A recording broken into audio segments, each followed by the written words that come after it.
Oh, sweet, okay. Hi, I'm live. Hello, everyone. I got a sweet new pop filter in between now and the last time I streamed. So, tell me if that sounds awesome. I hope it does. Anyways, let's start the run. but yeah. Hello, everyone. I'm Mr. Shasta. You're stuck with me for the next 3.5 hours. I'm so sorry in advance. Nah, but for real though, let's do this thing. Alright. I'll count it down right here. So, 3, 2, 1, go. So yeah, hello everyone, welcome to Luigi's Saga. This game is amazing, it's one of my favorite games of all time, personally. I'll be speeding through it without any of those dirty glitches in our way. And hopefully about 3.5 hours. One thing that's like really prevalent throughout the entire run is the fact that it's like really fast text mashing. Or just, not text mashing, but like just fast mashing in general. At some point we're gonna get a bros move, which scales, which gives damage for scaling to how fast you can mash. That's something we're gonna get later. It's gonna be pretty cool. So yeah, in the meantime, we're just gonna watch the intro here. What's happening is these are two main villains of the game right here: Cackletta, which is the person on the left, and Fawful, person on the right of the helmets. They just stole Princess Peach's voice, and I thought they were ambassadors for a Being Kingdom, which is where their games would take place for most of the time. So yeah, now that happens, Toad here is going to inform Luigi that it's an emergency situation. And we have a high stakes, awesome Toad section. Check it out. Go save the frames here. Just gonna go right here and let's push a little to the left there against the faucets. One thing I love about these games is just the humor of it. Like, how can you not tell that, like, just from coming to the house and like hearing water in the shower that someone's in the shower and you probably shouldn't go in there? But Toad couldn't, unfortunately, and he just paid the price. But yeah, now we're tasked with Mario and Luigi. Now Mario and Luigi is just tasked. I can't speak. Anyways, you're tasked to take care of the situation, figure out what's happening to Princess Peach. But unfortunately meets Bowser here, who's supposed to be he came here to capture Princess Peach, but unfortunately with how Princess Peach is right now, they couldn't really do that. Now first off, we have a little tutorial. We skipped the tutorial though, but it's mashing A and pressing B at the right time to say no. Oops. Hey Andrick, thank you very much. Another tutorial, there we go. So yeah, battles work like just how they are in Paper Mario as well. It's the same thing for most parts. As soon as you press here jump, you press A jump right there, and then as soon as you go on top of your enemy here, in this case is Bowser, you just press A again. It does a little more damage. So yeah, Princess Peach's voice is explosive now. They replaced her voice with just a bunch of bombs. Feel free to fill the chat with emojis here of your choosing. I prefer the mouse emoji for this because that's a little thing that explodes. Now there's too many emojis, and now we just leave. That's all we can do. And everyone died that day. The end. Oh crap! There's more of the game. Okay, let's go. So a lot of the run here is gonna be just like it's gonna involve a lot of routing. So this is actually a new route that I'm just starting to learn myself. We do get two things right here, two mushrooms right here. Mushrooms are very important throughout the run. Because there's a badge later in the game called the Mush Badge that it basically gives you more damage scaling to the amount of mushrooms you have in your inventory. Or in your bag rather in this case. So we need as many mushrooms before then as possible. And generally we just need a lot of items just as much as possible before them so we can sell them for later too for more mushrooms. Right there we just got our suitcase. Unfortunately we don't have... Nah, we get the... Never mind, I'm getting a little ahead of my commentary. I'll say it later, but yeah, Toadwurst gives us a suitcase, still gives us 100 coins, which will come to play later as well. Now we're gonna go on the Koopa Cruiser. Just Bowser's ship here. They're all setting out to go to the Being Kingdom and get Princess Peach back. However, Luigi here is actually mistaken now as one of Bowser's minions by Bowser himself. And when he calls them minions right here, you'll see what happens.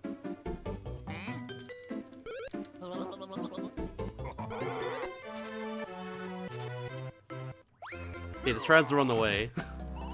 But unfortunately, all of Bowser's baddies are right there, and Luigi just kind of panicking over here. This one right there, that one that came in last second, you're supposed to help him out in the lobby back there, but we kind of just, or down the courtyard, but we kind of just didn't. So yeah, now this guy off screen just says like, everyone's on board now, but except for one person who's trying to escape, and then Bowser just gets over here, grabs Luigi, and bam. Now we're inside the Koopa Cruiser. This guy's with Mushroom Kingdom.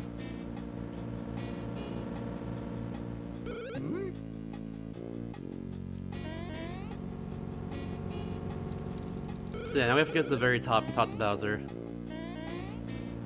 There's also a few items you can pick up along the way. We'll be picking up a few mushrooms, mostly. And that's really about it. But meantime, you know Suki's got earlier full of a lot of stuff? Well, it looks like, unfortunately, we have to go over here and take a passport picture, because we don't actually have a passport picture at all right now. So I can actually press different directions on my my control stick here. So I'm playing on a GameCube controller, by the way. You know, it's a GBA game. I'm gonna press up, down, left, or right here. Oh yeah. It'll give us a different expression. I'm gonna press. What should I do here? That's a good one. We're gonna go down. Alright, good. Alright, I'm gonna go left for this one. Ooh, it's good face. But yeah, it uses different expressions, I love it. Oh. Hello? There we go. That was odd. Alright, yeah, to get 2 mushrooms right there. Throughout the game, there's a lot of these just random ion blocks like this. And they'll give us mushrooms, mostly. Or, what am I saying? They give us a bunch of random items. Ranging from different types of mushrooms, different types of syrups, which gives us BP. Which is a mechanic we'll get into later in the game. For like 5 minutes from now, but still. And yeah. We have the first battle tutorial of the game, or excuse me, the second battle tutorial of the game. Tells us what to do when we get into random encounters. So in this case, when someone counterattacks us like this, who can actually like hurt us, or can actually like counterattack themselves, that's all we gotta do. Just gotta jump on them, it'll do damage to them. In this little section, all we gotta do is that right there. Attack that guy once, and then oh look, he has 2 HP now. Now it's gone. Definitely all, I'd say. It's a lot of stash. Though getting into that, on this next fight we're gonna level up. Amara's gonna level up, and we're just gonna upgrade power for the rest of the run. Or for most of the run, rather. There's a few spots where I'm not gonna upgrade power, but like that's what you want to mostly upgrade when you get to it. Or level up, rather.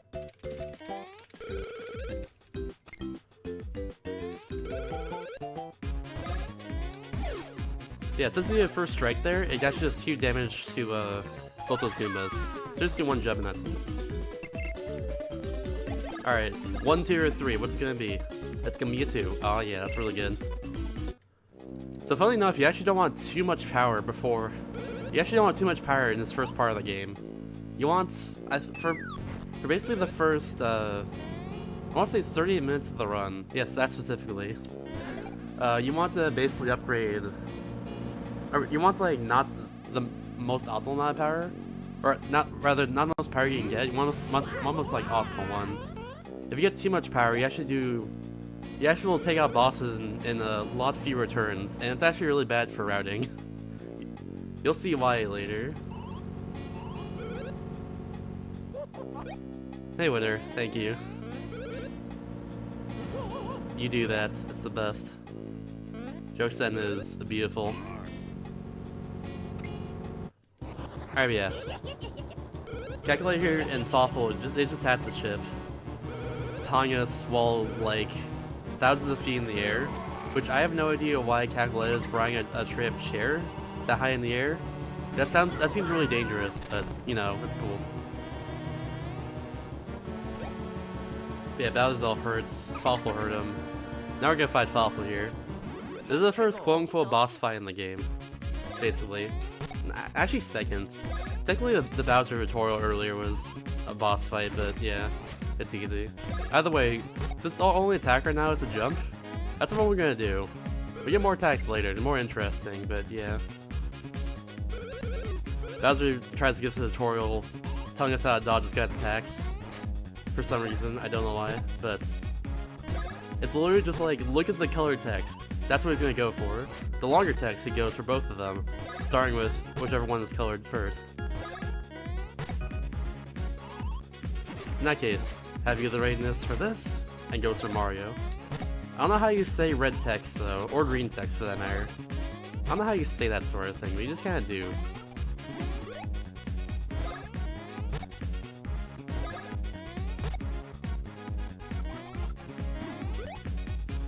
And one more hit for Luigi. With all the counterattacks and everything, that will kill him right there. If I didn't do any of the counterattacks, or if I messed up any of that, any of the dash commands there, I'll just get a little bit longer of a fight, which wastes time, but you don't want that. It's okay. Hey, Stimuon.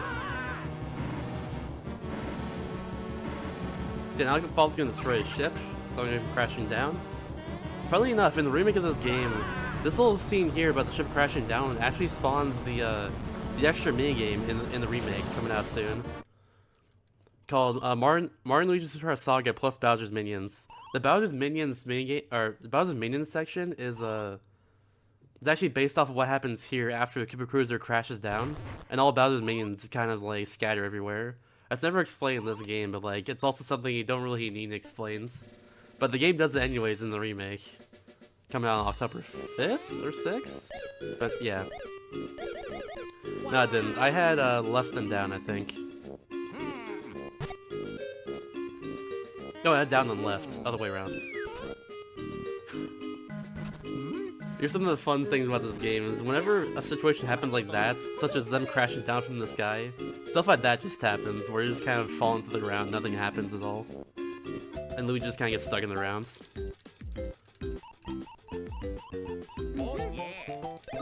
Alright, now it's time for the first minigame of the entire game, called Border Jump. What we need to do is to advance.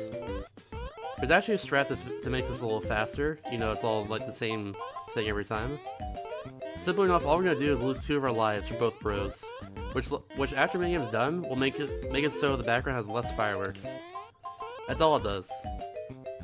That's all we're gonna do.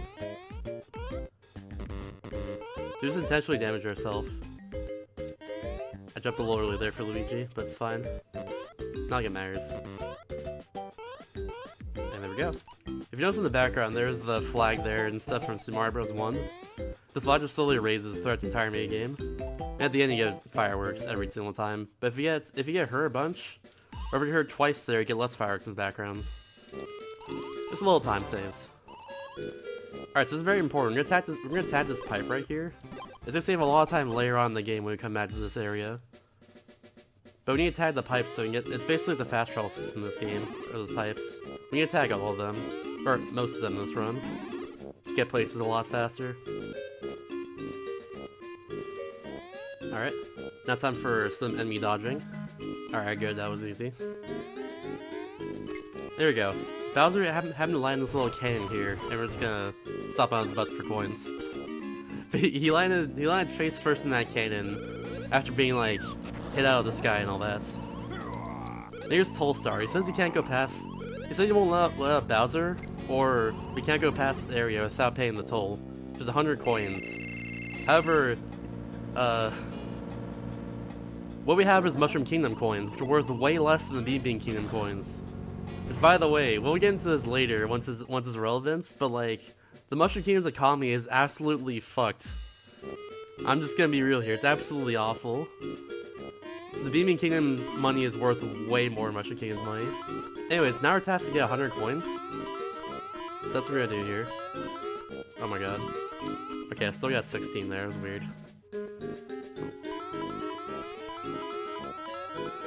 Okay, I got 9 there, it's not good. It's fine. So yeah, that's what we're gonna do. We have it routed out so that we got 102 coins here. And I got an extra coin as well earlier too for safety.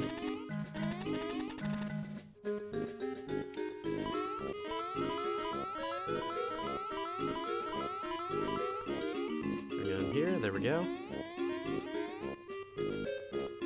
It's gonna be a little... I pressed down instead of diagonal. But yeah, we get a little syrup there. The syrup was, like I said earlier, it replenishes your BP, which is what bros points use right here. And right now we can get a tutorial for the bros moves. So high jump and spin jump. Later on we get a tutorial for the bros moves, but instead it's gonna be used for battle. But yeah, for now that's what we're gonna have.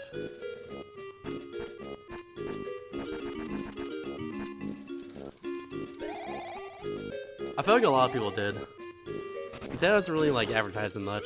Same thing with like Metroid Samus Returns comes out next week. It's the first Metroid game, or we're not gonna count Federation Force, but first Metroid game since 2008. But yeah, the first like proper Metroid game in a while. They haven't advertised that like at all either. So I think a lot of people just forgot about some of the games like that, except for Mario Odyssey, which are mostly advertising. Which makes sense, because it's gonna be a huge game and all that, but yeah. And it's simple. High jump it just allows you to get to higher ledges. Spin jump allows you to get across gaps like this. This text box is gonna come by quickly, so I gotta press no here quickly. There we go. Otherwise, I have to do that whole tutorial again, and it'll spawn. They'll kind of teleport back to the other ledge. If that happens, that's not good.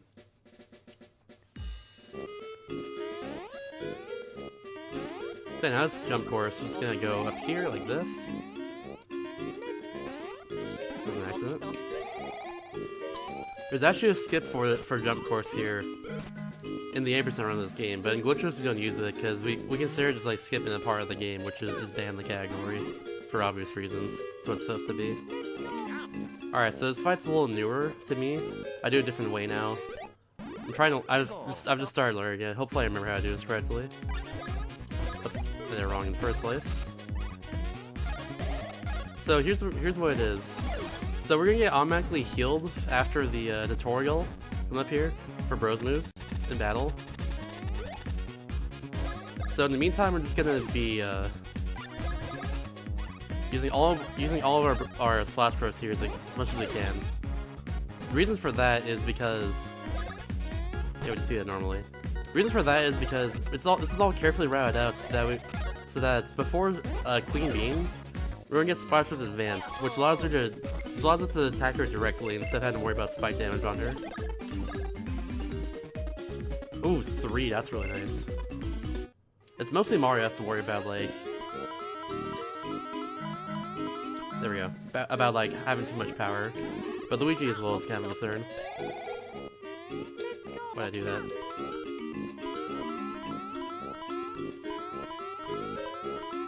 Ah, the slop. I got 11 there.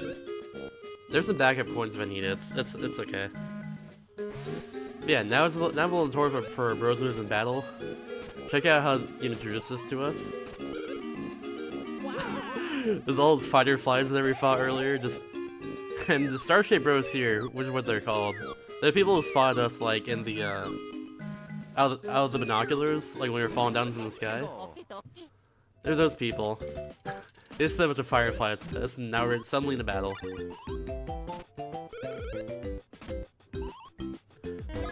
All I have to do is just mash A here until I have to actually perform the move.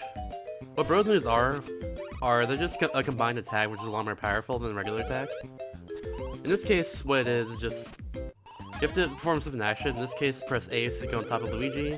Then once Mario's on Luigi presses B. Then you press A there to do a little more damage than the firefly. That's all it is. That explains here that there's a different version of each bros move they can do. The fastest version, and the version that takes less BP, is the one that has 3 next to it. That's the one I'm gonna be using. The ones like slow down, or just like have they slow down before you have to use a move, or just simply slow the entire time. Either way. Alright, here we go. Didn't fall on him. Sometimes I fall in that Firefly there, but this time I didn't. Oops, I forgot. After the tutorial as well, it will refresh like your bros move there, so it'll default back to 4 instead of 3. I forgot about that. Oh, I also forgot about this. This fight here, you don't actually do a Splash Bros on, because we're gonna do another fight which has two cannons and 2 fighter flies on it, right here. This is on purpose so we can get enough coins for a Tolstar. We currently have not enough, so yeah. The Splash Bros can gets a little bit faster. Yeah, because it doesn't more damage than anything. The cans have more HP. And more defensive thing as well, too. Fighter Flies are really easy level enemies. I love how Luigi's doing 3 damage as well. It means he has some pretty great power. That's good. The counterattack will always do 1 here no matter what, though. Also level us up one more time before Tolstar when you fight him. That's a good thing. Give me a 2. 1 works. Don't want 1 though, but it works. Okay, good. And 1 more Bros block right here.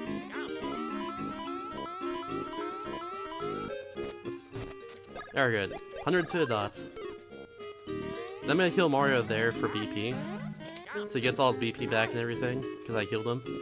Good commentary. Anyways, that's what we did there. Just for the fight here at Tolstar.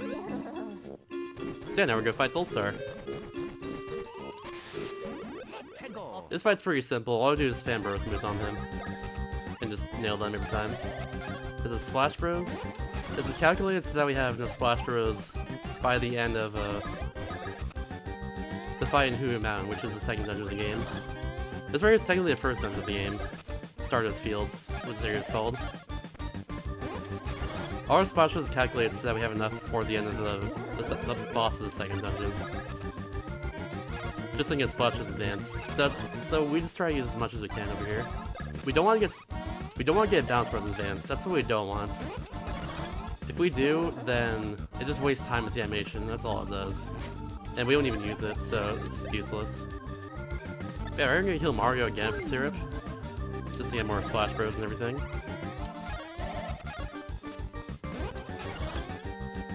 Alright, go for no Nyeks. Unfortunately, I got a Nyek right there, though. The Nyeks waste time when he says it. So you don't want that. Losing time is bad in the speedrun. Alright, 1 more turn here, this should be good.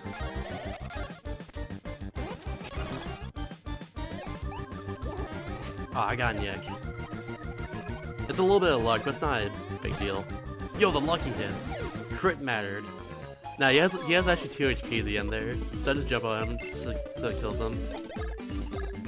Unfortunately, it didn't work. Or rather, that didn't really matter there, but it worked out still. But yeah, now all of a sudden Starship Bro here, Starship Bro Green, he just comes out, lights just a Gar on a little wire there, and Bowser gets just shot out of the cannon. Let's even use something called Swag Jump here. Swag Jump! Yo, let's go! Alright. So that's Swag Jump. The game wants you to either use spin jump or like high jump to get across that gap. Either way. But we can just kind of very tightly make it if we just time our jumps correctly. It's like a few frames. But it's not the most free thing in the world. It saves just a little bit of time. And it's pretty funny either way. But his guards here are looking out for Princess Peach. Or rather for Prince Peasley, excuse me. Who's the Prince of the Bean Bean Kingdom. They're looking out for him right there, but unfortunately we don't know where he is because we just came into town. So they thought we were suspicious. However, Tolstar there ensures the soldiers that we're good and they just let us go and the investigation continues. But we gotta go down here and trigger a cutscene. Which has Fawful in it over here, our favorite character in the game. My favorite character in the game. Also everyone's favorite character in the game who plays this game. He talks really funny, he has a lot of really awesome lines. We won't see a lot of them because we're going through it quickly, but yeah. He calls everyone Fink Rats and like says mustard a lot for some reason. It's pretty great. So here's the halting place! And he puts down a giant stone in front of us. now we need a hammer to break down this block, which is the second dungeon of the game, surprisingly. Or, not surprisingly, but the second dungeon of the game allows us to get hammers. That's what we're gonna do. For whatever reason, to trigger this area, like, to trigger the bridge, like, actually completing all that, we just need to talk to that guy on the bottom there. And then we can advance the game. I don't know why of all things that's, like, the way to advance the game, but it is. Just talking to that random guy of, like, the 4 guys are there, it'll advance the game once we go into the building and leave. In this case, we're going over here to this tutorial. These guys make us hammers. However, we need to get something called a Who block, which is the very top of Who Mountain over here. So here we go, now here's the second dungeon of the game. These beanies here are kind of annoying to avoid. Hopefully I can avoid all of them here. I do this part for safety, because if I just jump there regularly instead of high jump up there, I can get out of spin just in time. Otherwise it's a little tight. No, it's not good. Alright, so you just spin it around the gap, and then... I meant to... Okay. A little bit mismenuing there, but it's fine. We go up here, get the mushroom. It's a syrup, excuse me. We need that anyways, though. And the reason why is just because we need a lot of items in general, so we can sell them for later for a lot of money, which will buy us more mushrooms later. So that's what we're doing. Let's gonna jump up here. I did twice. Move across, and go over here, get some mushroom right in this box. And go across again. See if I make the jump here. Yo, I did it! Hell yeah, I've been practicing that. Saves frames, but I suck, so it's fine. Alright, so we're gonna go over here instead and just pop this guy in the head. And I'm just gonna read off my notes here, so I remember how to do this correctly. Alright, how to do this correctly. Let's take it a little bit, I'm sorry. Alright, there we go. I just jump on these guys. I'll use the splash bros for his part here at all. You want to use bounce bros on this ride ones over here, because that's how you hurt him a lot. Just like that. Before you use splash bros on the ride bones, because it went to routing for this, but instead we can just kind of... Oh, nice, too, good, that's really good. Instead we can just kind of splash bros a bunch on the encounter we did take that was actually before the Bros tutorial. That's what we did before. And now we just use bounce bros there to take out the dry bones, and it's still a 2-turn fight, so it's okay. And now being over there who's in the way, he's in a really bad spot. And usually before I did this route, he would get in my way and get rid of water out and get rid of Mario's water there. Whenever I tried to get past this area, like while Mario's filled with water right there. But it didn't happen this time. Thankfully it didn't. Because we took care of him. Yeah, before we just get into an encounter right there with that beanie right in front of me, it's walking around, but now we just avoid him. Simply enough. Oh god, he is getting close to me. That scared the heebie-jeebies out of me. Alright, well... All I did was just get these tornadoes out, like that. And I switched to Mario last second so that he's in front, so we can get the water right here, which just spawns. And let's get the mushroom. There we go. If you're only one bro on that ledge there, it's totally fine because it'll still have the same effect, essentially. Which that effect is just, you know, getting the mushroom block there, which we need. That's all it is. Let's get a spin across this gap, like that. And a little bit of new routing that I'm doing. Oops, this one. One up right here and 10 coins. This is all used for flair, that's why. And now the third boss of the game, technically, this is Uguros. Oh, fourth boss, excuse me. But 2 of the bosses are tutorials, but we're still counting them.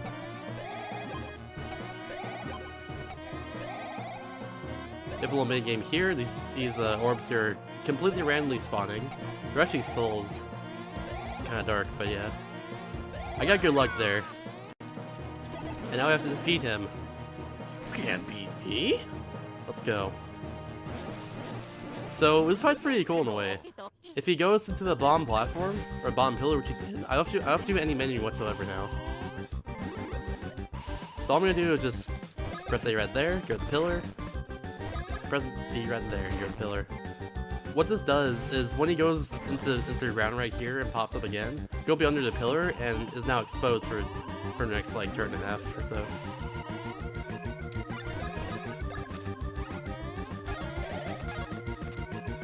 And we're gonna splash Bros him 4 times. Which actually if our power right now will get him down to 45 HP. Or 44 HP. And he has 45 total. So that's the thing. Also I need a Syrup Mario for some reason. That's weird. I don't know why. I didn't really do anything different, but somehow it's Syrup Mario here. Okay. Fine, let's do that on Luigi's turn, not a big deal.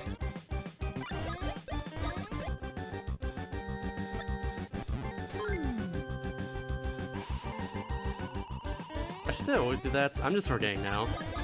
Anyways, it's fine. We just see that right there.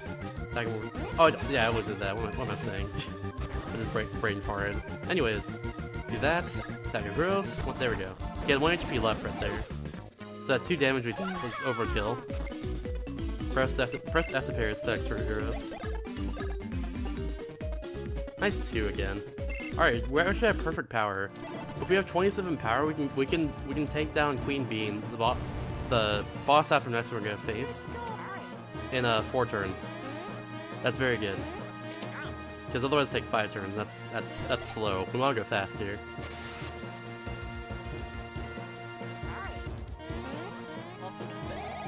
Alright, so I'm just gonna go through the rest of the mountain and just oops. There we go. A little tricky hydro maneuver right there, but I was getting on the side of that cliff. Okay, now we're just going through the rest of the mountain just normally. Simply enough. The Dragon's me in a bad spot sometimes, but thankfully it was way out of the way this time. So it's okay.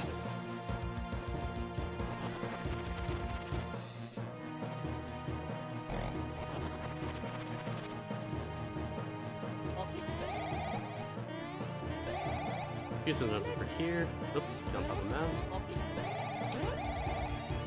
Not much to say during this part, by the way. Just need a few extra items along the way. You can just barely miss this cycle right here if you do everything correctly. You can't make it, unfortunately. That's the thing you can't do in this game. That cycle is just too good. It's too powerful. Please nerf it next patch, Treyarch. Alright, but anyways, we go over here. Tornado. Send it a little bit early so we can get across there a little faster, like that. And well, bam. Some things over here while we're over here. Oh yeah, these little stairs I'm doing, by the way, they were semi-neutral every time I do it, so that's... Normally when we climb stairs, a little slower, you can move a little slower because it's stairs, it's realistic, etc, etc. You move slowly on stairs anyways and go up the IRL. But yeah, that's what we do there normally. Or that's what you normally do on stairs, but in this case we're speedrunners, we go fast. So we just kind of... We did a little weird maneuver where we press up and then the direction of where we're going on the stairs. So like in this case, press up then left, so that actually makes us have regular like movement speed on the stairs, just while we're in midair. We have to keep doing that over and over again. So that's what I was doing there. Anyways, that's Valuethon, and there goes Valuethon. He's gone. He's Blagonodon. He's Gagonodon. Anyways, here's Drago-Ho, another boss of Huya Mountain here. He's the last one though, of course. I have to keep track of how much damage I'm doing here to him. I got 17. Let's see. It's probably 7 here, I think. Yep, perfect. 24. He has 80 HP. So what we gotta do is just do the Splash Bros to the point where it's all that matters. I'm gonna do a jump here. So he has 43 damage done to him. I'm gonna do 1 Bounce Bros next turn. That's what I'm gonna do.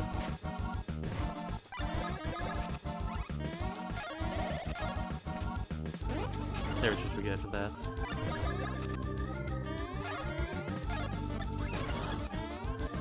Yeah, this will kill him right here on this very next turn. Perfect. And we do this on purpose so that we can get a last Splash Bros or Splash Bros Advance right here. And that actually upgrades Splash Bros Advance during the cutscene of Drago-Ho dying, which saves time. Normally this would go on during a turn, and then next next part of the turn will happen, whether it's like Luigi attacking or Dragaho attacking in this case. But since it happened during cutscene and dying, it actually saves time. But yeah, there we go. Alright, see you later, Live Bar. Have a good night and sleep well. But yeah, it turns out Dragaho is actually Prince Peaslee the whole time that we're trying to that those soldiers trying to find earlier. That's your Prince Peaslee. Who would have known, I guess.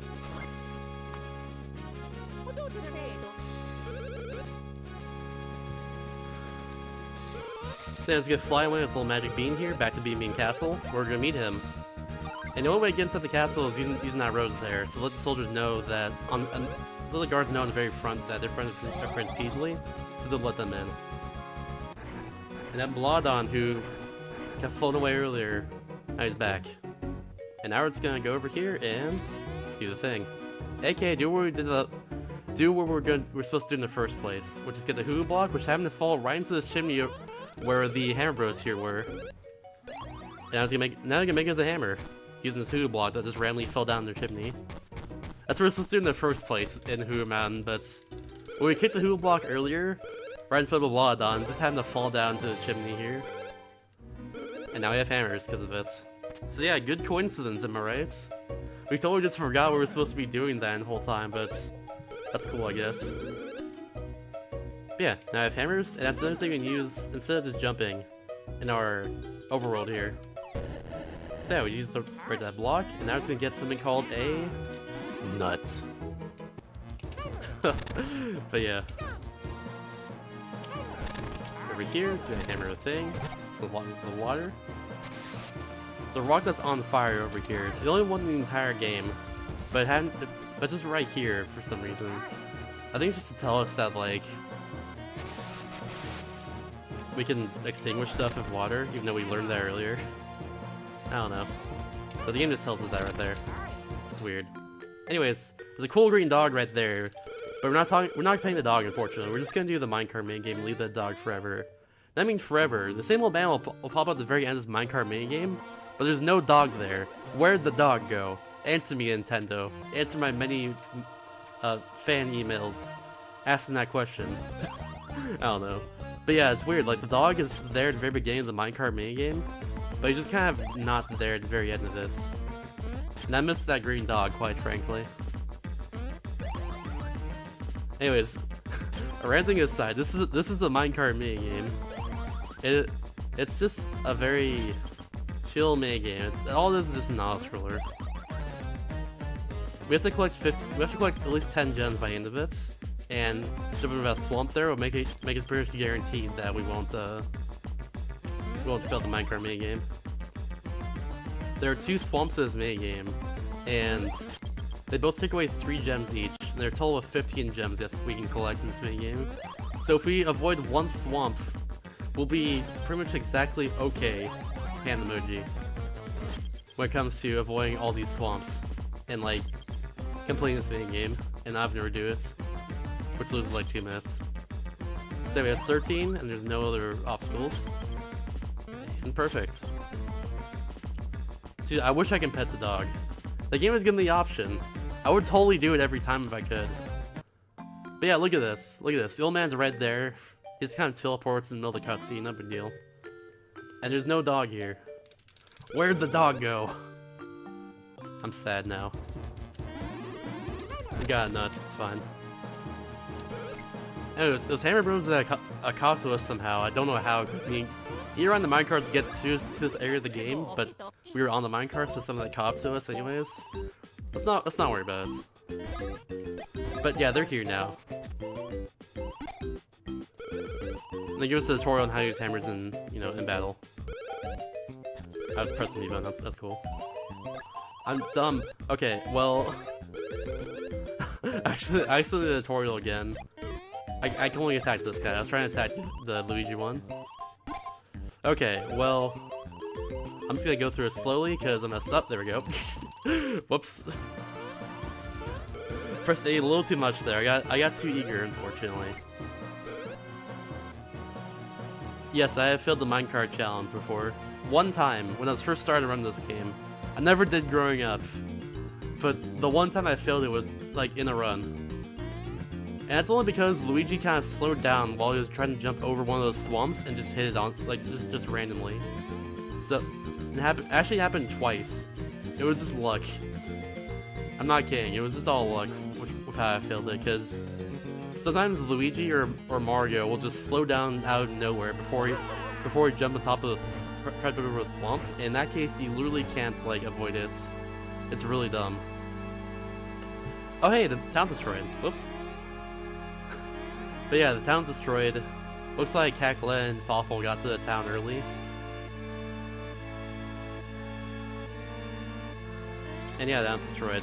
And guards here won't let us in, but I know who we are. This cutscene's awesome, by the way. They recognize us. We're the world famous Mario and legendary Luigi. And guys like, you know who he is? He's like, I have no idea. That jump! No mistaking it! This guy really Mario? I can't be certain. So what brings you here? Oh, I see, I got you! What do they want? No clue. I love this. And then finally show them the rose, which is what's gonna let them in the first place. But yeah, there we go. I love that cutscene. There's better cutscenes as well in the game. That's a good one early on. Oh no, what's this guy doing here? You can't take a nap in the middle of the floor. What are you doing? Oh hey, who's this? It's Lady Lima, who it is. She's supposed to be like Queen Bean's right-hand man, or girl in this case. Right-hand lady. That's who Lady Lima is, but she says in order to see Queen Bean, we need to do her a favor, which in this case is fixing her plumbing. So that's what we're doing. We're gonna fix her plumbing and then get to see Queen Bean. So Lady Lima let's just go into the series here. Now we're just gonna fix everything. Which thankfully all I have to fix here to fix the plumbing is just putting this corpse in these pipes so the water flows. And hopefully these superflies here get out of the way. Please move. Please move. Please. Please. Please. Please. Please. Please. Please. Ah! Welp. Extra encounter. I got like super hecked right there. That was really bad. Jeez Louise. What was that? I didn't jump in time. Nice. That's good too. So yeah, that was awful. Another one right here. Please. I'm going for it. Okay, we did. Those enemies can be scary. They move, as you saw there, they move randomly and erratically, very quickly at you. Systematically. Bars. Anyways. Hit that little wheel right there. Makes corks pop up. Allows us to advance.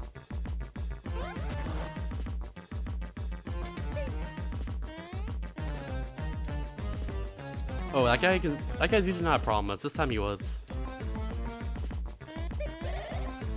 Now we go over here, gotta pop all these corks in the thing. Uno, dos, tres. 14! There we go.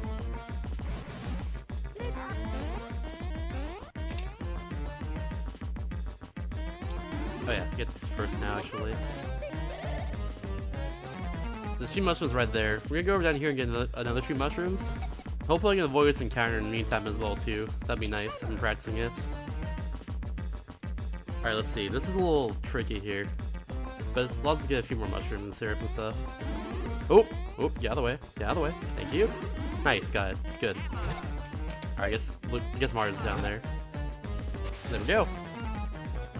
And one last super fight to avoid. I was gonna YOLO it, but he just went in the way last second! Oh god, that was close. Alright, well, that was an experience. Thanks for coming along for the ride, everyone. All of a sudden you see Lady Lima right down here in the jail that we just unlocked inadvertently. So what's going on here? Thinking face emoji. Thinking hand emoji, yes. That's what I meant to say there. Looks like Lady Lima was Cacklette all along! Whoa! But yeah, the way this Beanstar here is unlocked is actually through fixing the plumbing of this castle, which, you know, makes sense. Just hide objects that can like grant any wish he wants. But with faulty plumbing, that's how you unlock it. Sure, a video game. So apparently, just the plumbing of this entire castle is just bad forever for some reason. Just so you can keep the Beanstar just locked there forever. They just had to have bad plumbing. Anyways, this is Queen Bean. She's not herself right now, but she's being controlled by Cackletta, and she's forcing her to attack us. Now she has a little spike right here on top, which is not a problem at all because we have Splash Press Advance. Normally, this fight you attack both their arms, and they both deflate to they both eventually like deflate and become like smaller arms. However, with Splash Press Advance, it's not even a problem. Splash Press Advance will go through spiked objects, like her crown here, for instance. And we'll be able to defeat her now in 4 turns.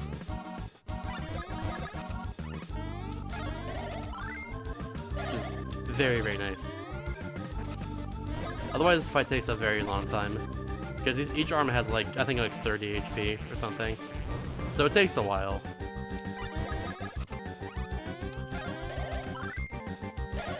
However, we're going fast. We don't have time for, quote-unquote, a while.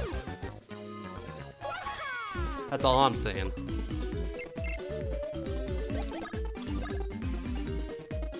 I got one. Dang. Oh, yeah, that's right. I love twice with Mario and once with Luigi. Give me a 2, please. Nice. At this point, now we want as many 2s and 3s as we can. For both bros. I've not gotten any 3s yet of Mario. I've gotten one from Luigi so far, though.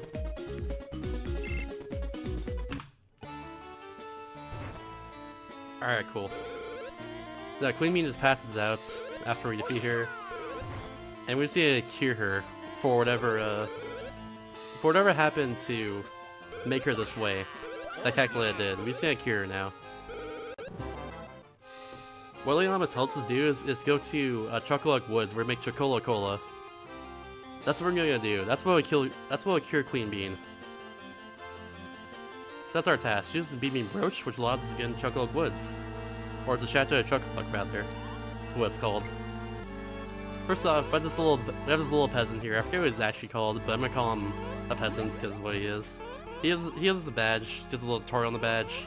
What they do is, it's just like, if you ever played Mario, it's the exact same. You get a badge, upgrades something. For this game, it's mostly just BP and palette upgrades, but you can do other stuff too, depending on what you equip. That's mostly what we're concerned with, just BP and PAL. But he only gives a badge to Mario. So once again, Luigi gets shafted. So we're gonna get Luigi a badge. That's what we're gonna do. Just make him feel better. And also because, you know, it does more damage in battle if you give him a badge, but details. There's a P badge. It pretty much is the same thing as like the Bean badge of Mario got. That's all it really does. So yeah, now we're gonna make our way over to Chocolate Woods, which is right down here. Meantime, avoid all these enemies, like this part being here, for instance, and the Sharpie we avoided earlier in that previous stream. First off, we're gonna actually go down here to this pipe. We're gonna tag this so we can warp again. A little fast travel. That pipe's gonna be used a lot throughout the run, in particular. Oh, get up there, Luigi. Thank you. Alright, now we're gonna hope this part being gets out of the way. Doesn't tap me while I'm going across here. Thankfully he did. Or thankfully he got out of the way. That's good. So yeah, now we can go to Chocolate Woods. Or in this case, Chateau Chocolate. Excuse me. Chateau Chocolate is the area before Chocolate Woods. It's just a little house area where everything is. This place. This tells us how to make Chocola Cola. That's what it does right there. All 5 of those statues. It's a little barrel maze you have to feel your way through. Thankfully, I know what to do here. Trust me.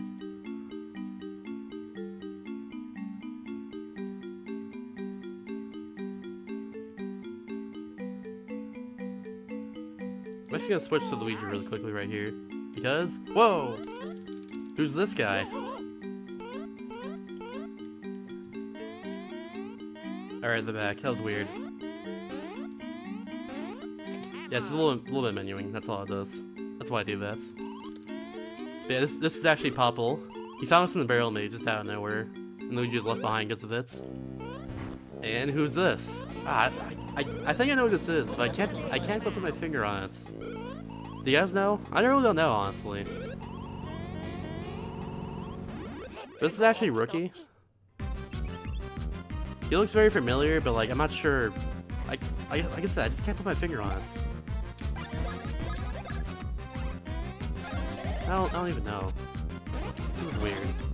Anyways, what I'm gonna do is I'm actually gonna try and do less than 80 damage. I'm perfect.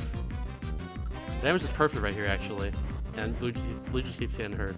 That's actually bad.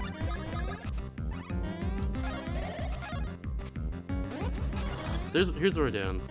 We need to do 80 damage or less to him, which will actually skip one of his attacks completely. That he does. So right there, after that second turn, where he just threw a hammer at me, if I do more than 80 damage, he'll do a fire attack. Actually, I could have just jumped there. Oh well. It's fine. I shouldn't get bounced for his advance here. There we go, see? That Ricky's defeated, and Pablo will just run away after this. Hopefully he doesn't go for Luigi. Alright, didn't. Good. Yeah, he has a fire attack after a second turn there usually, if you do more than 80 damage, but we did 80 exactly, so we're good. So fire attack wastes a lot of time because it allows him to get an extra turn basically, and extra dialogue in as well, which is just slow, but yeah. We're going fast here, there's no time for slow.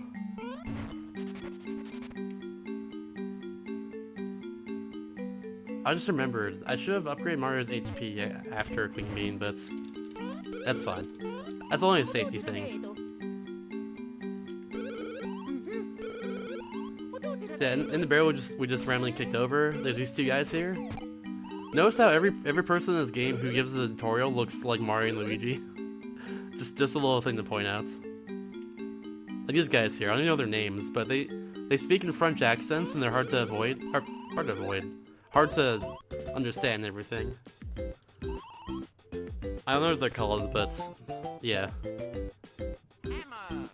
Just tell us about how to use our hammer on each of our Mario or Luigi outside of battle. Just like this. Now we have Mini Mario. Hey, Scrunts. And now with Mario in the back and Luigi in the front, we're gonna hammer Luigi. And now he gets on the ground like that. So as against under small objects. Of notes, you can't actually use that attack there, the one on Luigi. You can't use that attack on metal surfaces, like this right here, for instance. Otherwise, there'd be no point in having Mini Mario a lot of the time. Alright, it's a little bit faster actually to go over here and get the green goblin first. Then we're gonna go over here and get Spider-Man, the red one. That's my little nicknames for them. Because they're the green goblets. Or they're the goblets, rather. One's red, one's green. And we'll never see them again. They walk away, they give us knowledge, and that's all that matters. Most importantly, they give us the Hammer Bros moves as well, too, with that tutorial. We won't get a tutorial for those ones, but it's very, very useful to say at least. Those Bros moves right there. Alright, cool. We see something called Pest Nut Jump. I'll get past that Pest Nut there while also hammering the rock to get over here to pipe number 5. Which is very important actually tag. We'll be using that pipe a lot as well later on. Now we're going to use where our knowledge we just got and just use it for good. And not evil. But yeah, that's what we're going to do. We'll go over here and get a few more items as well. Just that, and that. Like I said, this is all for selling later, but it's very important to get it now. It's part of a new route I'm learning right now. We're gonna go down here. Oh wait, I forgot, I don't need to actually hammer him yet. I need to go in here and get these as well too. 2 syrups and a mushroom. They're gonna finally get advanced in this room. Go over here, kablam. Go on this, wazam, and Kapow. The barrel reflects off of that guy there and just shoots him in the face. That's nice.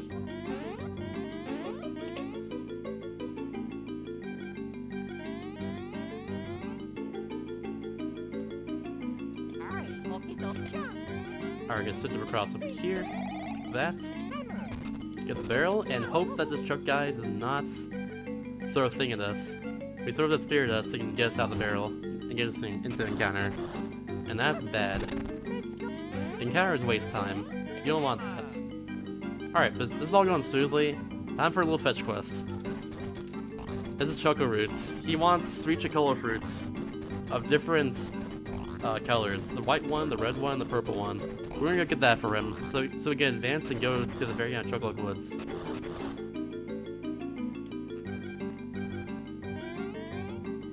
So yeah, that's what we're doing. There's one over here to the right where we went, and 2 over to the left. The ones over the left are evil, but we'll get that. We'll get there when we get there. This one's easy to get, so we're just gonna go right here. Hammer the thing. Go over here. Hammer the thing. Switch to Mario, go over here, hammer the thing, and then go all the way back around. Because we can. Oops, I'm done. I'm supposed to like switch to Luigi there before I actually do that. I just totally forgot. Because if I switch to Luigi, it saves a little bit of time. Because once the Luigi like goes on top of main Mario, we just automatically hammer him. So turn back. It's pretty nice. So I think I messed up the route there already. I think I'll have an extra Choco Bean later, but it's fine. I forget which one that we actually don't get and get that Choco Bean set with, but it's fine. I'm still learning this route here that I'm doing. It should be okay.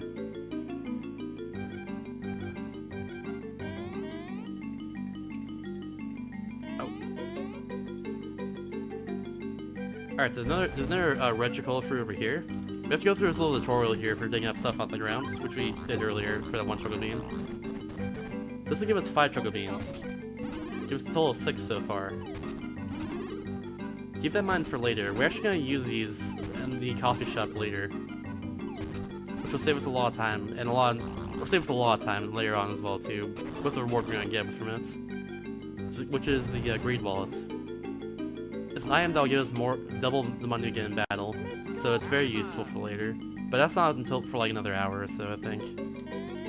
Actually, like 40 minutes. But either way, we're gonna face another boss right here. This is Wiggler. He can be a little bit scary sometimes, but it should be okay. I just have to hope he doesn't attack Mario most of the time. If he attacks Luigi, that's totally okay. What we have to do is we have to attack all 4 of his parts like this, and not attack his head. I did that. The timing there for the jump, for the counterattack jump, could be a little bit strange. Alright, so if I can get this. Actually, I don't need to get this. Let's go do that and be safe. Safety first, everyone. And then just for safety as well, so we get Mario Mushroom right here. Just in case. Just so I can do that. Because I got bad luck there anytime Mario. And I'm just gonna attack the face, like chop the rose. So that right there is the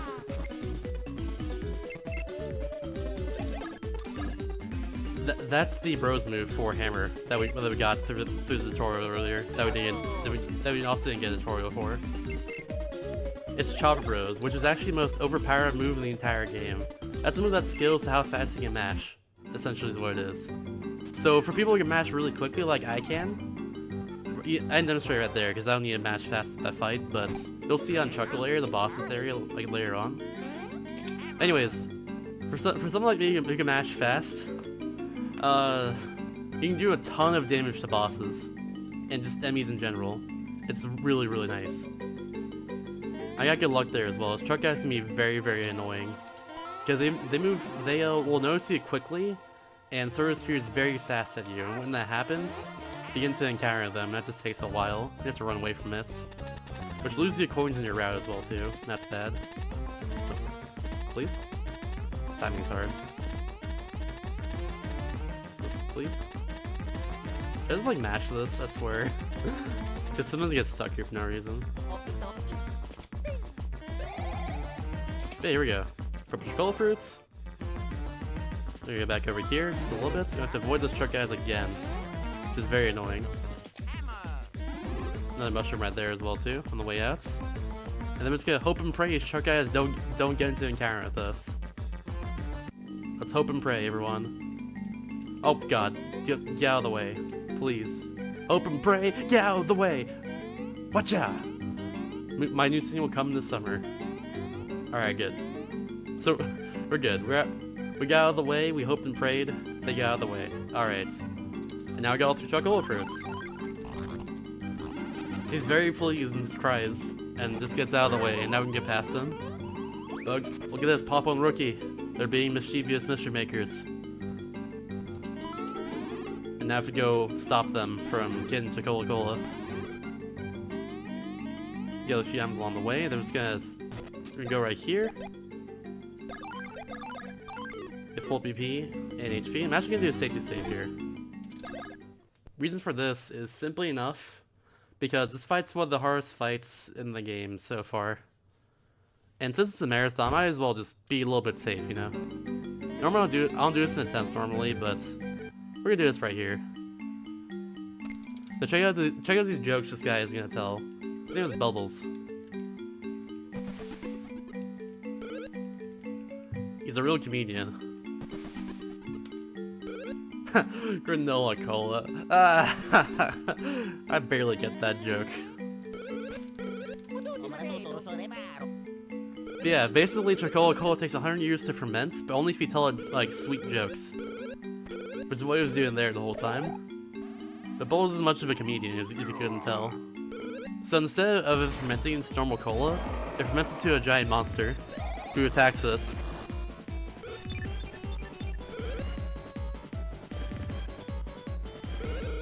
So yeah, this is Chocolate.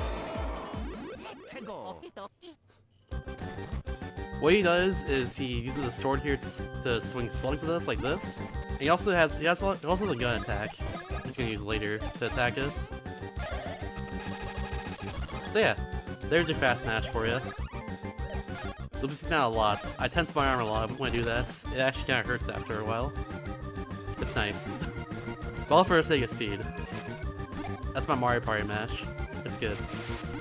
I started adapting that recently in the runs, and it's worked very well for me. It's kind of hard to do though, in a way. But as you see there, it does a ton more damage if I do that correctly. Normally you can't get that mashed off that fast. But yeah.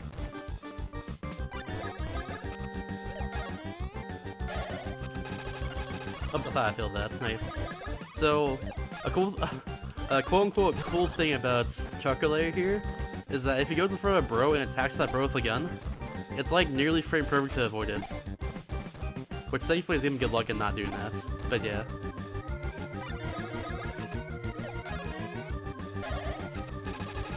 Particularly if he goes in front of Mario and does that, it's like really bad for us. Because I think it's actually frame perfect to avoid that. Like right here, if he does this, we're gonna get hurt. And he did! I never avoided that attack before, by the way. It's like impossible. I'm convinced it's impossible, at least. It probably isn't. But I've never done it myself. He's done it for Luigi before, though, and I've avoided that many times. But yeah. Who hears horses? He tells a random joke here every time.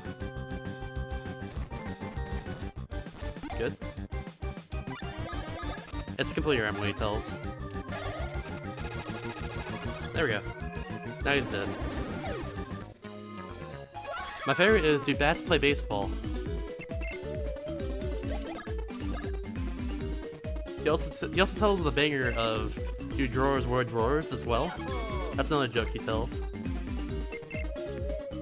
Do you get it? Because drawers mean pants sometimes. Okay. But yeah, now Chocolate is no longer a soda, he's just dead. And he's stuck in his barrel here. Well, now he's Chocola Cola, I mean, because we defeated him. And looks like Mario falls in the barrel.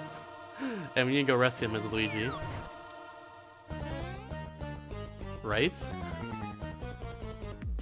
Shoutouts to frame perfect tricks and glitchless speedruns. So I have to avoid all these truck guys on the way down, on the way back to Mario. Hope this guy is in the pain right here.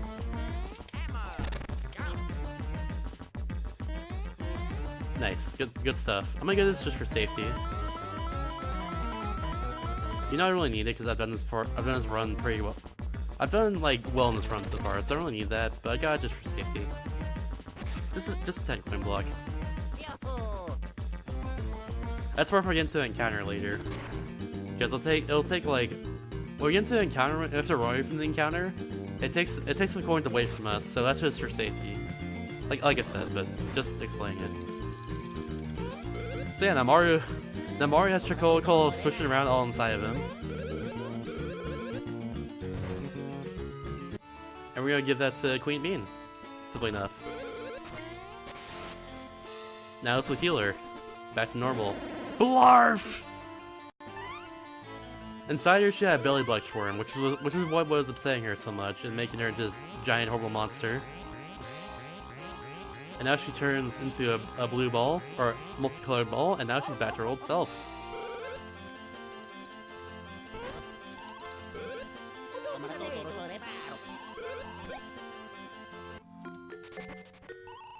So yeah, pretty cool stuff. Now it's going to explain that the beanstalk here was stolen from us. It's unlocked through a pure voice for a princess, such as Princess Peach herself. Someone kind of hearts. And that's why Kakarot stole her voice in the beginning of the game. Because all the while, Princess Peach is still back in Mushroom Kingdom, by the way. She's still back there, just her voice is stolen. She's having explosive... She has explosive, like, text and everything, which is exploding everything. That's what's going on. So now Princess Peach is here is going to assist us in our quest. He's going to go to Woohoo University, which is our next destination next. He's going to go there ahead of time and just try and clear out the place for us. But he doesn't really do that. Let's just say that much.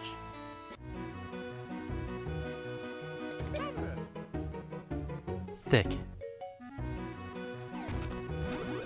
Alright. Anyways, now we're gonna get a pretty awesome badge, which increases that power by a lot. It's called the Bros Rock. However, to get that, we need to do a little side quest here. This involves getting these things called Beanstones. They're hidden in 10 locations throughout the entire Bean Castle town here. That's barely me on top of that ledge, by the way. That was weird. Anyways, yeah, we're gonna do that. There's 5 on each side of town. Or each half of town, rather. Along the way, we're gonna get this mushroom here and the syrup. There's a glitch inside that guy. Don't worry about it. It happens. For some reason, you can kind of just like go inside of that guy if he's in the right spot. As soon as I go out that door, there's nothing I can do about it. Yeah, just a few more over here. And then check out this cool thing I'm gonna show off right here. This is actually a glitch I'm gonna show off, but like it doesn't affect the game whatsoever. It's just something funny that you can do. I'm gonna mash really, really fast in this cutscene coming up here, and check out the side effects. It's pretty awesome. All right, so that's number 10. 10 out of 10 Beanstones. I'm gonna mash as fast as I can right here.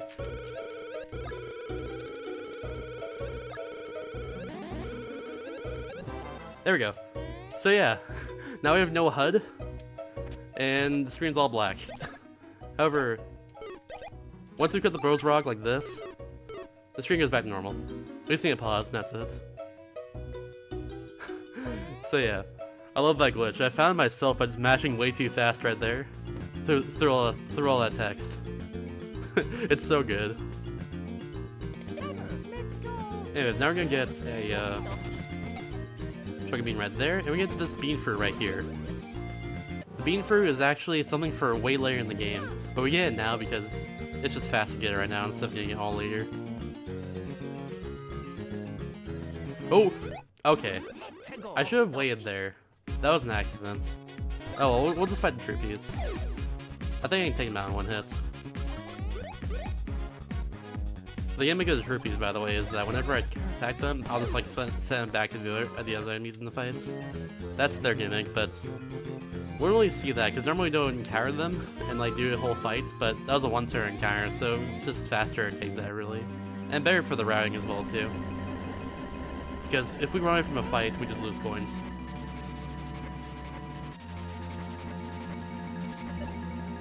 But it's kind of funny, just mashing through a cutscene. I'm going back to that. So mashing through a cutscene with a lot of dialogue, which like in this case fades to a black screen. The game just didn't recognize because it's mashing so fast there that you're supposed to change back to a regular screen. So therefore, it just kept me in the black screen in the cutscene after the whole dialogue is over. I love that. Cool video game. Anyways, this is Woohoo University. All the scientists left right there at the beginning.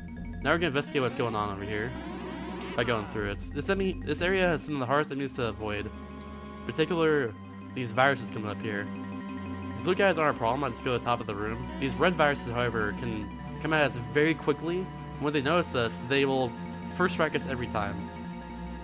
That time wasn't a problem, thankfully. This yellow virus can be a problem too because it moves so quickly in the overworld. Also, these laser sniffers as well can be a problem because they mimic our movements whenever we start moving over here. And that's a problem as well. But so far, so good. The solution to this puzzle right here is actually written on a chalkboard right outside the room. It's red, red, going from the top, it's red, red, blue, blue, red, blue, red, red, red, blue, red, red.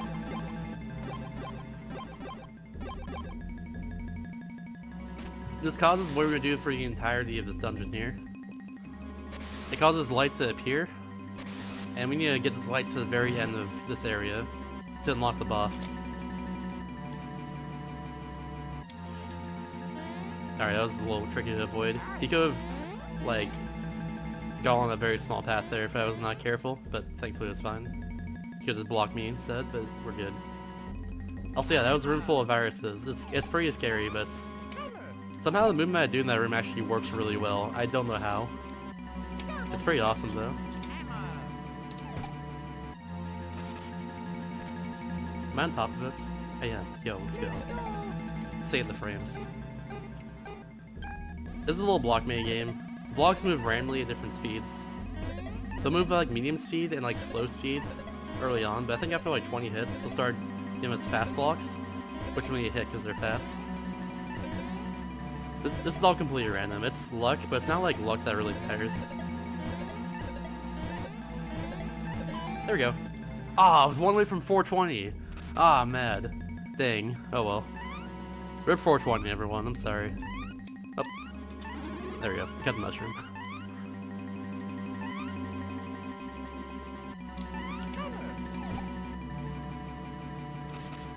I might as well, boys. I lost frames there, okay? I pride myself in the frames I save. And only that. So yeah, doing all that unlocked this barrel right here, which we need to hit the switch that's a little bit above where we can.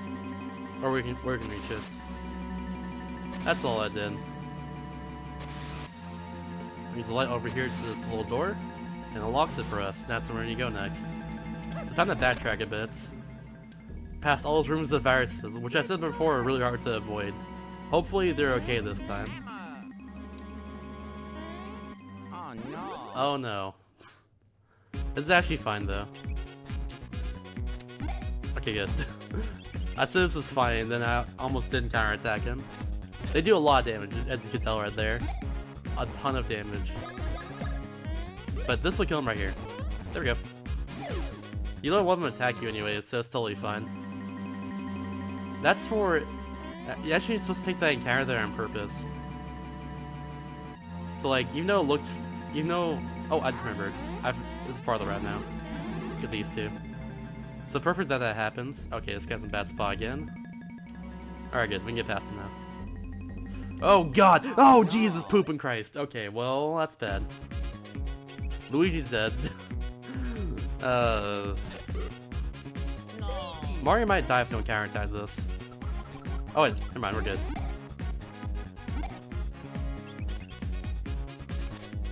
Okay, we're good, we're good. That could have been scary though. I'm not taking chances. I'm just running away. Which is fine, because if you have one bro, you'll run away from an encounter faster. Which is nice. I love that. That virus there almost noticed me. So for safety, I'm actually using the nut I just picked up. What's gonna do right here for safety? Oh, I did my equipment. There we go.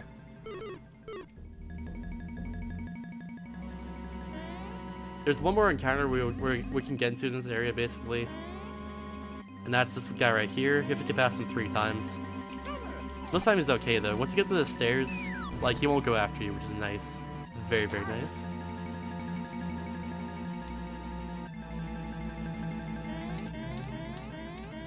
You're welcome, WLA. Remember, everybody poops, even Jesus.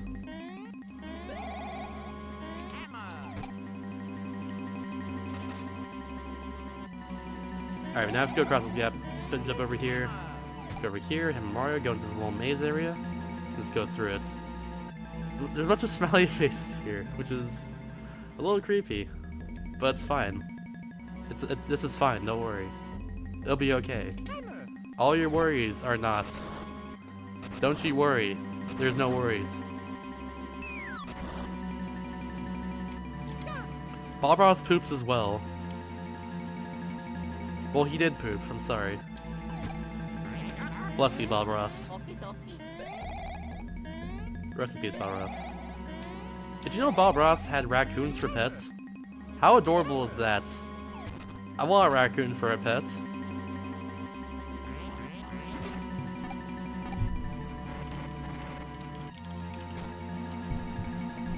Can I get some cool story bobs and chats for Bob Ross? Thank you. Alright, yeah, right there, all that happened was Luigi got taken away in the barrel because he got mistaken for, you know, cargo or something. I forget what it was. He just got mistaken. Claw takes him away. Now I can go to this area. Got all the most items over here. And now we can get Luigi back. Now it's time for Donkey Kong. Boom, boom, boom, boom, boom, boom, boom. Boom-ding. Boom-ding. Oh, yeah, we're good.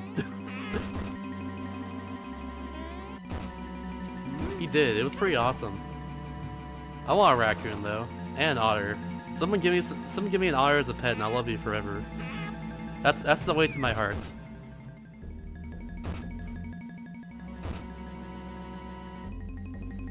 Unfortunately, Zach, today was not the day. We passed that part already. It was not the day. I'm glad it wasn't, because I didn't want to redo a bunch of time. Today will be a day, though. I could PB in this marathon because of a faster route, which I'm doing right now. But we'll see what happens. By the way, I forgot. I need to actually scroll down my notes here, which I totally didn't until right now. All of that was muscle memory until then. Now all we're gonna do is go over here.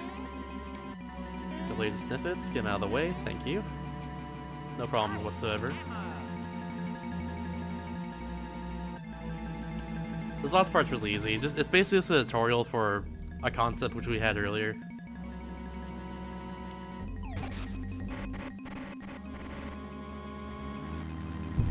That's all it is. Oh, I forgot. Sorry, I was actually refreshing chat for a second there because I totally forgot until now that my FSD was not showing up in chats for a little when I popped it out earlier for some reason, but now it should be showing up for me. So I just refreshed it, and I wasn't paying attention there. Anyways, we're over here. Now we're gonna fight the boss, which we brought all that light over from the very beginning of that one room, and now it unlocks this door right here.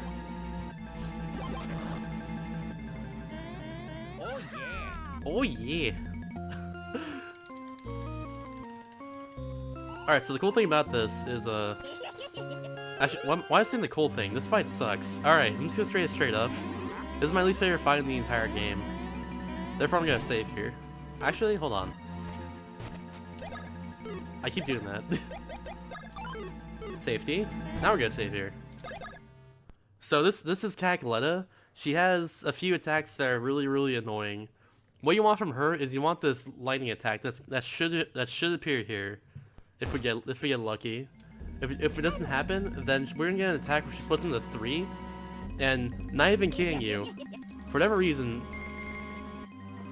on every TV that you can play this game on, like on a monitor or like a CRT or anything like that, it's really hard to tell which part is the correct calculator, because the one that's correct pulsates faster, but it doesn't show up correctly on TVs. I think it only shows it correctly on GBASP. Something like that. But like on stream it shows it perfectly fine. You should be able to tell yourself which one's actually the correct tag letter that you're supposed to attack, and which one's the fake ones. But I can't tell myself. Excuse me, it's really hard for me to tell myself. It's really strange. But yeah, that's how it is. So just gonna hope for good luck here. And it's bad. I think it's the top one. I'm gonna go for a top one at least. I was right, nice. Good. That's good. Now I'm just gonna hope for a lightning attack.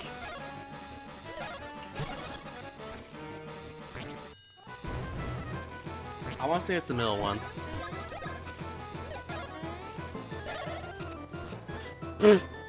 Okay, it wasn't, and that's good. That's not good, but it's fine. Actually, I just remember, I could've used syrup right here during this part. Alright, so let's hope this is correct. This is now a guess. It was a bomb one, okay. But yeah, whichever one is incorrect, it spawns this attack here. And now we get the lightning, so we're good. Lightning is just a straight up attack. And it's not luck. It's now we get attacker now.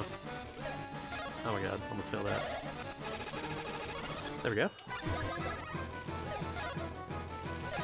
But yeah, this fight's it's pretty much like all luck. I'm going with either middle or bottom. I'm going bottom this time. Good! I was right, nice. So yeah, this fight's pretty much luck, because it's really hard to tell which one's correct. That's why this fight sucks. This fight has great music though, I'll say that much.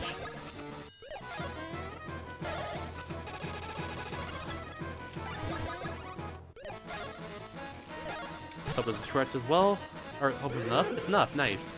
Alright, perfect. So I got, I think 2 extra bat attacks is what it was. That's totally okay.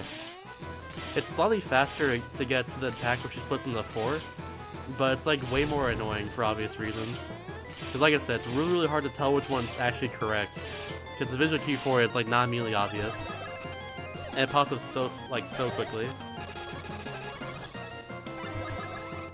Wasn't enough to kill her, so it's gotta do one more knockback, and that should kill her right here. There we go. Now we get 1 whole minute of level ups. I'm not kidding. We level up 3 times with each bro here. See you in a second while I do this part. I'm gonna sneeze, so I'm gonna mute my mic really quick.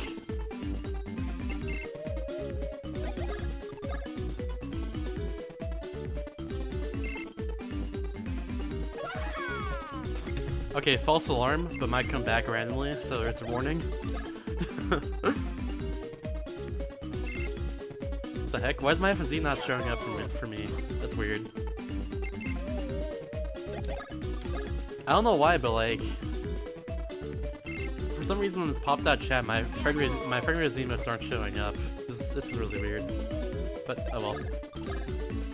Yeah, all we do is upgrade power for this. So far I've gotten great level ups. I think I've gotten only 2s for both bros so far. This is the last level up here. Give me a 2! Give me the 2! Yes! Dude, look at that! We got all 2s, by the way. That was really strange. But I'm totally okay with that. Totally okay with that right there. Hey winner, welcome back. So yeah, now Kakla is like dead. The final boss is defeated. Time's coming up soon. No, I'm just kidding. Nope, it's not soon. Anyways, yeah, Kakla is defeated. Thoughtful puts her in her helmets. She's now like this gelatinous, gaseous state or something. It's pretty nice.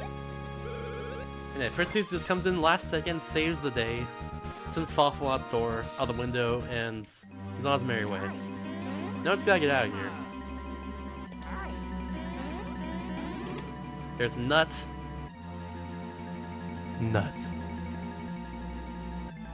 Guess what's next, everyone? Guess what's next? Guess it. Super nuts. Oh, okay, well, I went for it. I shouldn't have gone for it, but I went for it. Oh well. He's dead.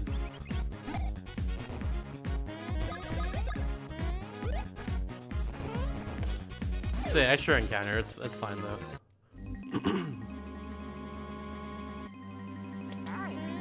Oops. Didn't press B in time. Okay, there we go. Get the syrup. So yeah, he moves really slowly in the air, but he moves around very quickly on the ground. That's what makes his yellow viruses so special. There's like that. Alright, we're gonna go right over here and do this little parts. This very last mouse robot thing is completely random when it'll speed up here. So like right there, he went really fast. We're just gonna slow down a bunch. Almost got him in time. Yes, this is completely random. I can do nothing to control this or predict this. Thankfully, I got a second try though. Getting that first try is really fast, but it's all random. I have to rely on luck. But yeah, I'll take that. That could have been a lot worse. And now it's time for a really awesome fight. Remilio, the local holder for his game, for this category and 8%. This is his favorite fight in the entire game because Popple and Rookie here, they actually have bros moves as well. They do.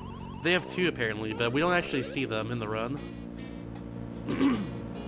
We'll only see one of them, which you'll see soon.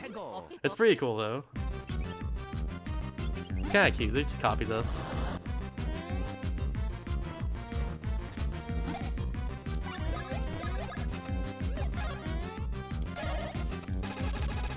Nice. Yes, I am, and I'll also be day one streaming it as well too. I'll be day one streaming the remake of this game on 3DS once it comes out.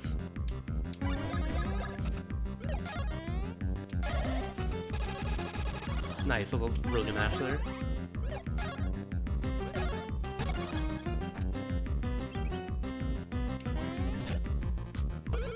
So yeah, here we go. Now it's time for the secret technique, which is Bro's move. Let's bash the ground, and there we go. That's all it is. This should take her out. Yeah, it's gotta be Peach. Wait, no, it can't be Peach actually, because her voice is stolen at the beginning of the game, so it can't be Peach.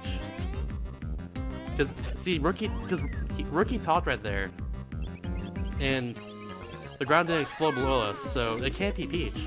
It's gotta be someone else, but I can't quite put my finger on who it is.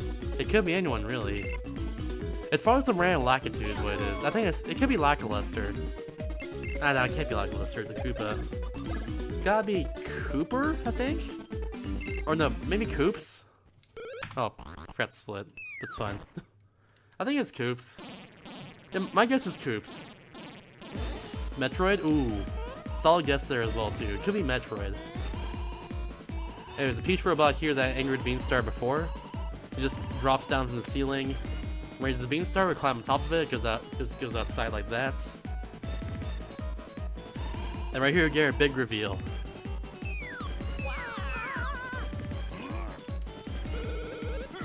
Bowser? What?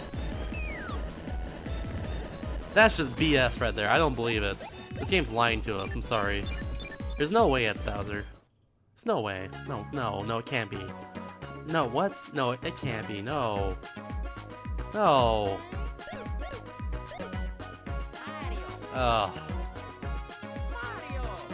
I'm gonna need a minute. I'm sorry. I'm gonna need a minute to recover from that one.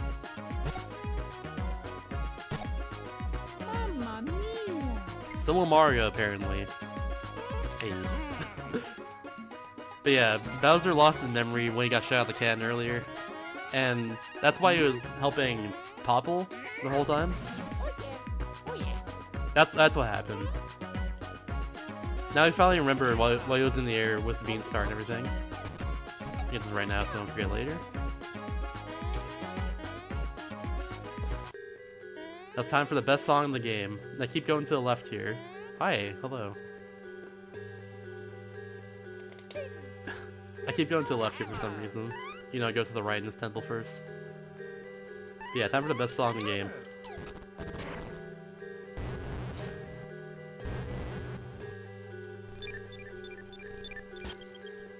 I forgot to mention before, but during that cutscene, the Beanstar is split into 4 pieces, and that's gonna be our plot for the next hour of the run, basically. That's gonna be our plots. Then you get all 4 pieces of the Beanstar, it's gonna restore it to its former self. So that's, we can use it, or just keep it away from Cackletta and evil in general, so that it's not used at all because of that. Honestly, in the remake of this game, I hope this song here is actually a completely different song that sounds like way better. That's what I'm hoping for. This song also appears later in Joke's End, one of the dungeons later on. It's there for the entire dungeon as well too. But yeah. Anyways, what this all is this introduces the hand powers, which each bro gets unique hand power. Mario gets Firebrand here, gets him to shoot fire with his hands. And Luigi gets Thunder Hands, which shoots lightning out of his hands. Simply enough.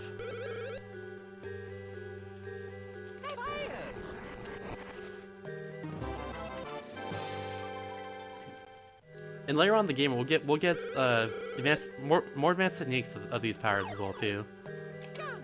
So like we'll be able to use Firebrand while Mario's in back, and Thunder Hand while Luigi's in back, which is useful for later, but right now I can't learn that. So for now we're just gonna move along. There's more temple I have to go to with Thunder Hand nets. There's not a whole lot going on during this section. Let's just say that much. Temple looks the exact same, but it's mirrored, by the way. That's the difference here, if you couldn't tell. See? It's mirrored, and there's blue OGs in it. Okay, I forgot to take a hammer there. There's no gap to spin jump across.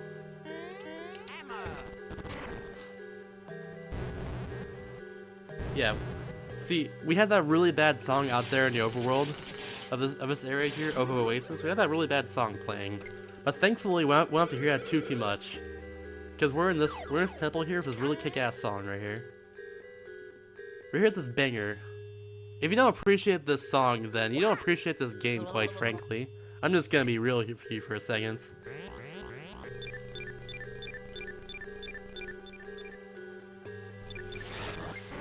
Just stooping down to the level of the viewer here. That's not stupid.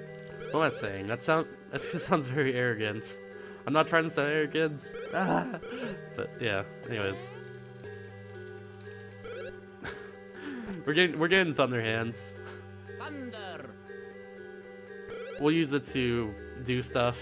We'll use it underwater as well too, because why not? You know, very safe stuff. Thunder.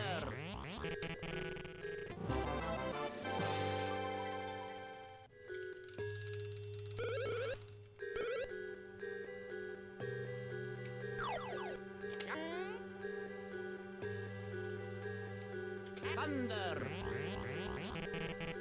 So thankfully, like after a tutorial of how to use Thunder Hand in the first place, the game will show us exactly what to do with it just by using Thunder Hand on that block right there, and Firebrand on the blocks before that we could use it on.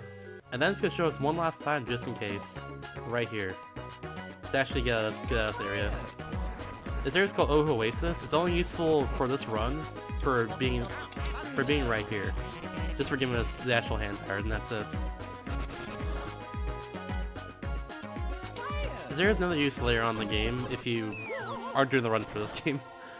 You actually go back here and do other stuff, but like, it's only useful now for that. There's actually a whole side quest you can do there if you get Ultra Hammers later on, and go back to Oasis, but we won't do that because that is slow, and we're going fast here. And yeah, we're underwater. We're going back to Beaming Castle. And we're just gonna use we're just gonna use lightning underwater, electricity underwater, which is, you know, very, very smart. Thanks, Spoix. I love my emotes. I'm very glad that I'm very glad I went with the theme because Weasel is freaking adorable. But yeah.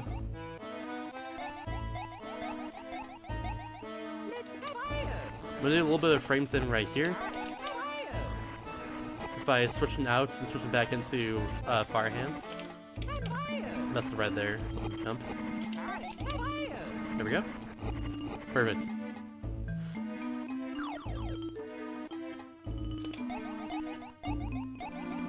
Now it's gonna do one last thing over here. Just gonna go over here, avoid these bloopers again.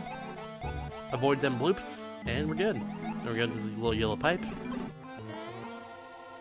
Alright, listen, Noofer. Have you ever watched an episode of SpongeBob where they use fire underwater? You ever watched the one where it's still a balloon and just went out to the outskirts of Bikini Bottom and just lit a fire there? Anything can happen underwater, alright? Don't let the real world fool you with that, okay? Don't let it fool you. You can use fire underwater. Oh yeah, and also like, what's happening right here is, Fawful finds a catalyst for Cackleta's soul here. Now our soul goes inside Bowser's body, and makes a super villain. So now we have something else to deal with during that cutscene there. We'll figure out what's the new Cackleta looks like, but for now it's got to sit in mystery. Anyway, Prince Luigi's gonna tell us some stuff. We're gonna... Luigi's gonna try to imitate the beanstalk falling apart after he flew into the air with it. We're gonna do some stuff. In the meantime... Oh wait, what he tells us is that we need to go to Bean Bean Airport, Princess Peach is actually arriving there. That's what we're gonna do. We're going to Bean Bean Airport. That do is for safety, because bombs move very, very quickly. So yeah, we're gonna go over here to this pipe and get a bunch of Choco Beans. So here's the thing. Here's what we need all Choco Beans for in this run. What we need them for is for the Choco Blend, which is an item we're gonna get out of the coffee shop later on. And most of the beans that we get in the run are right here. Just all right here. All in Bean Airports. That's where we get it from. There's actually a few hidden Choco Beans, which is one's located like right there on the little smile. We don't get that. It's not because it's slow. I think just because no one knows that. But I read a guide this game and did say there's a hidden one right there. But we don't get in the routes. We should get that at some points. Also, for some reason, Luigi's voice comes out of Mario's mouth during that cutscene. I don't know why. Don't ask me why. But it happens. Just an error. I think it's just like an error of like translation. But it's fine. So yeah, like I said, get most of the Choco Beans over here. Because we need to go over to these water spots anyways, and just get Mario full of water like this, and completely miss the piranhas. Alright, there we go. And light them. And electrocute them, that's what you do. So the boss of this right here, this area right here, is called Mom Piranha. And for some reason it's held up inside its egg. And there's all these piranhas that spawned all around her. Don't ask me why there's a mom inside of an egg. You'd think like, you know, the babies wouldn't be inside eggs, but don't worry about it, alright? Don't worry about it. Forget about it. Alright? Okay. Well, I have that understanding. But yeah, it's just a thing. Don't think about it too hard. Yeah, we're clearing the runway so that Princess Peach's plane can land. And unfortunately, this is giant egg right here in the middle. So all you need is just electrocute all the piranhas here to get it open and just unlock it. Oh yeah, that's it. That's what it is. That has to be it, actually. It can't be anything else, really.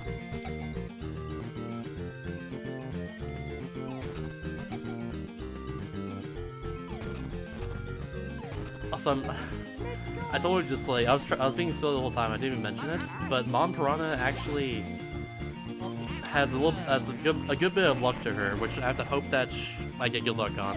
And my PB have a minute to save here, so let's see what happens.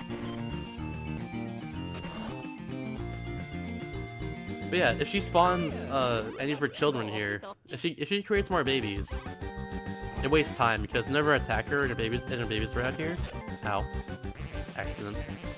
Whenever I attack her and the babies are out, the babies will just automatically get another turn and attack me for whatever reason. It's really bad.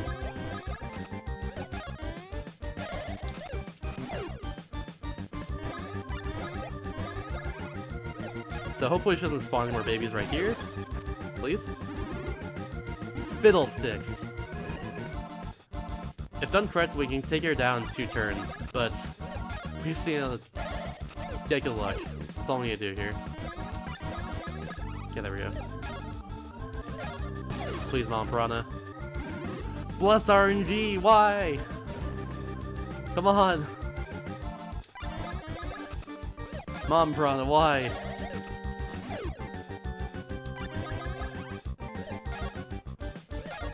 Baby rage! Okay, we're good. I think.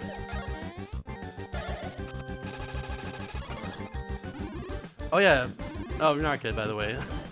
So, funny thing about this fight, for every reason you actually speed tie Mom Piranha with Mario. That's just the thing that happens.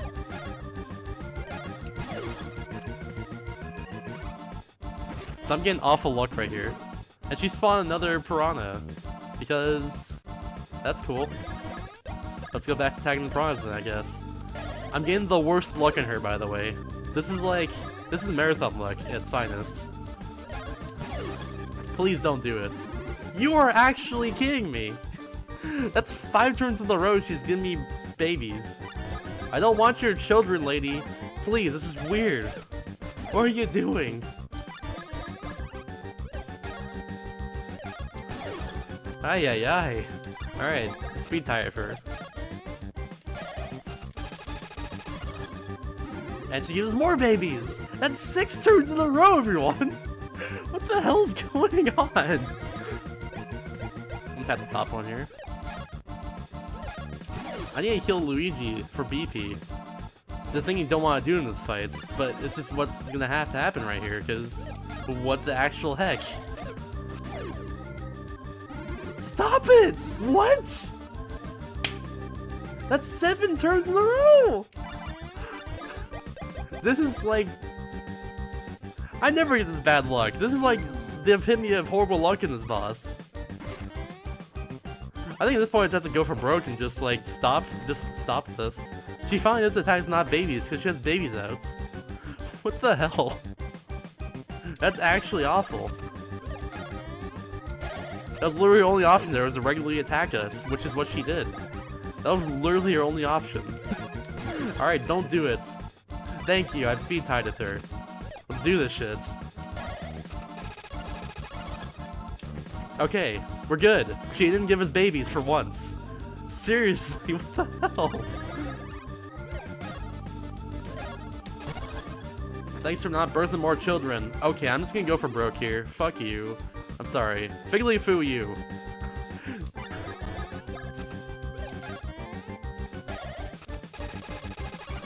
See, look, she died there, that's why.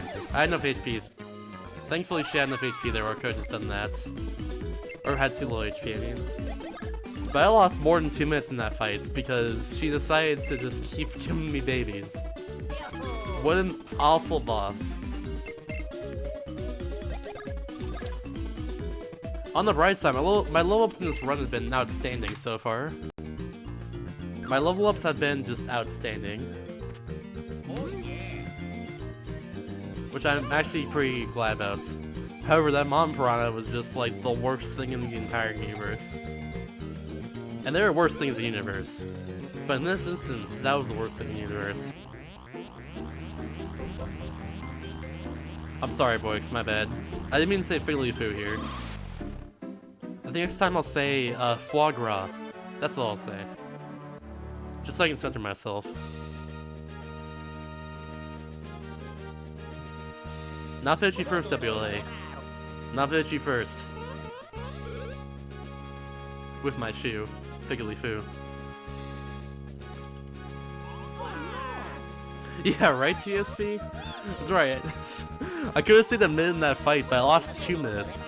Because this is a cool video game sometimes. But it's fine.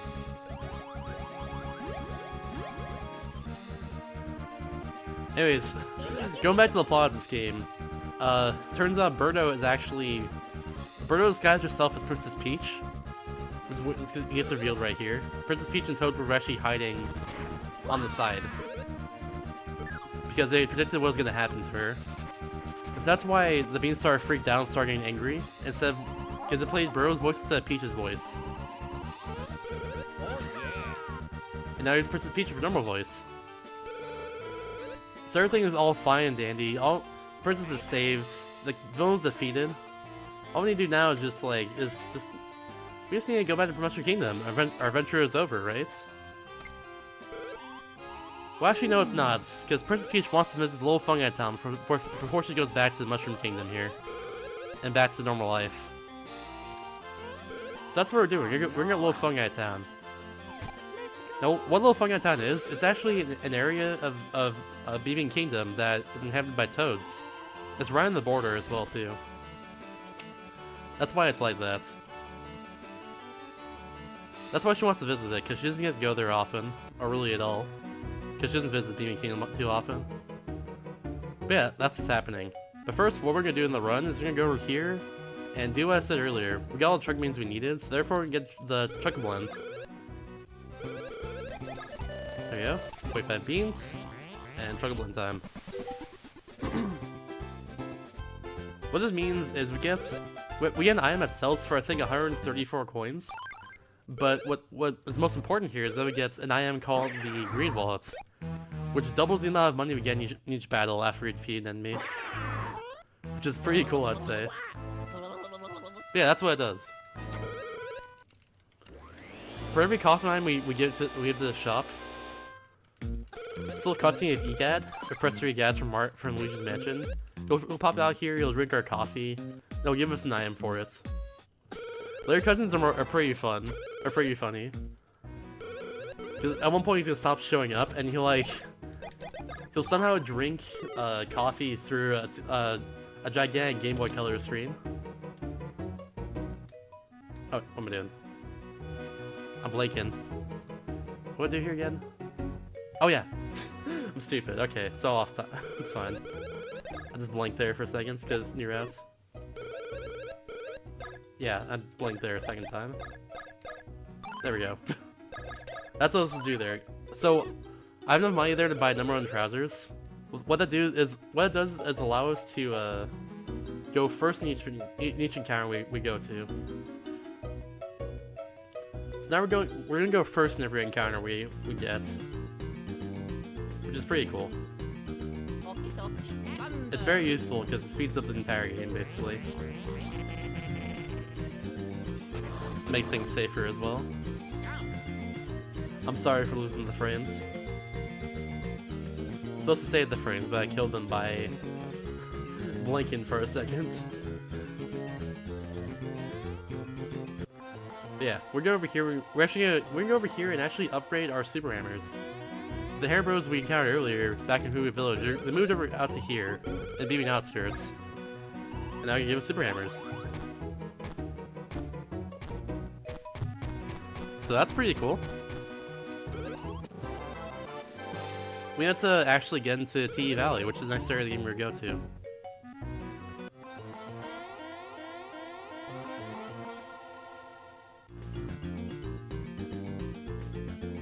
So yeah, that's what we're gonna do. Just a short walk from here. We go up here, do a little loop around, avoid all the Sharpies we can because these Luckabees are annoying. And yeah, we get this right now as well too, while I'm here, because the cool little reroutes, usually I get that, it's like later, that being for later, but if cool reroute, we don't have to go through this area like later, or through that screen later, I mean.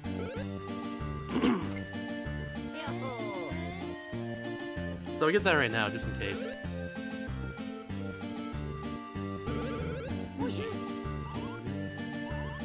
This area has a banger of a song.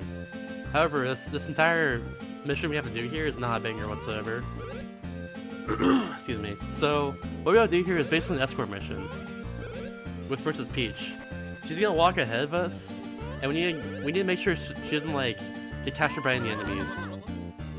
So right here, the game just like, captures her automatically. Nothing you can do about that. And now we just move along. Simply enough. So the way we actually get her out of encounters here is we actually despawn every single enemy in this area and respawn them again at the right time, so that the enemy just spawn right behind Peach. So first off, what we're gonna do is gonna stand still here, and once it starts moving forward, just let Peach move. Let's just start moving there. Peach will start moving. Just gonna wait right here. And there we go. See, we're good. The first room is pretty easy. The second room is a little bit tight. Yeah, I can get some sorry pleases in chat for his music. Alright, so this is a little bit tight right here. I have to move at the right time so that she doesn't stop in front of the gates and turn around. And also to move here so that she doesn't get into an encounter either. Now it's perfect timing. So yeah, good stuff. She should not get captured right there, and we're good. Now, the next room is actually pretty tricky and creative. Just gotta stand right here for a bit.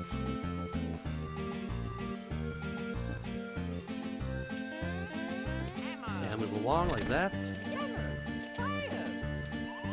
Oh, I didn't turn around in time. Hopefully it's good enough. Yeah, we're good. Okay. That could have been bad, but we're good. I actually waited a little too long there at Peach. I was getting a little scared, but we're good. Then you can turn around right here again and talk to her. And just do your room normally, like this. Put the barrel right there, go wait here for just a little bit. Fall down. Then we will not capture right there, and there we go. I'm not Boix, but he did, yes. Or still does, I don't know. I am Mr. Underscore Shasta. Now, his very last room is actually completely free. We got through this whole thing without any encounters. I'm pretty happy about that. What we used to do here is just kind of take So what we used to do here, we just kind of took all the encounters we could, so that we can get through this area without Peach getting captured. That's what we used to do here, but now we don't because it's a lot faster for obvious reasons. The encounters we took before, it can. The funny thing about them is that every single encounter that we can take has like a certain encounter that could happen that wastes like a minute or two more than like the ultimate encounter, and that encounter usually happens. So I'm glad like the movement we do there just skips all that now, thankfully, because there used to be like a really big bit of luck. They used to have a lot of luck there, but now we're good. Anyway, this is Trunkle. He's attacking Peach. What we're gonna do is just attack him, like so.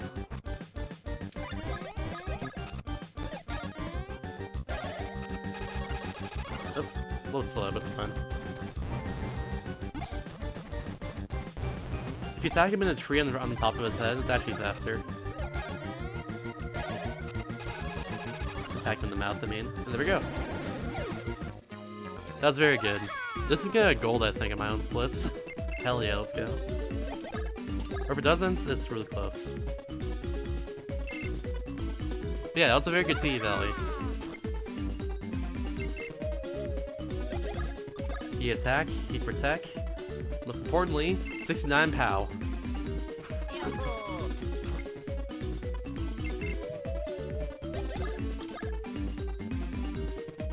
I was gonna say a meme there, but 69 power is more important, I'm sorry.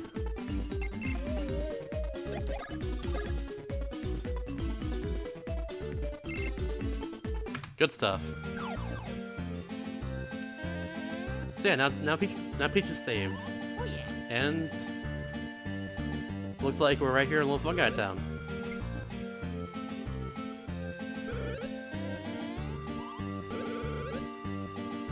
So all these toads are really nervous to meet Princess Peach for the first time, because she hasn't really been here before.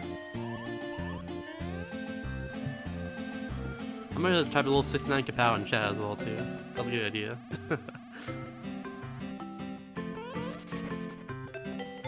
Alright, mash really quickly right here. Because I have a lot of dialogue you can mash A through. They sure are fun guys. Hey, Lamau.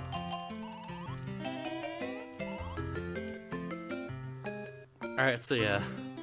Now we're in Little Fun Guy Town. This area is home to the most overpowered badges in the entire game. Which I'm gonna buy right now.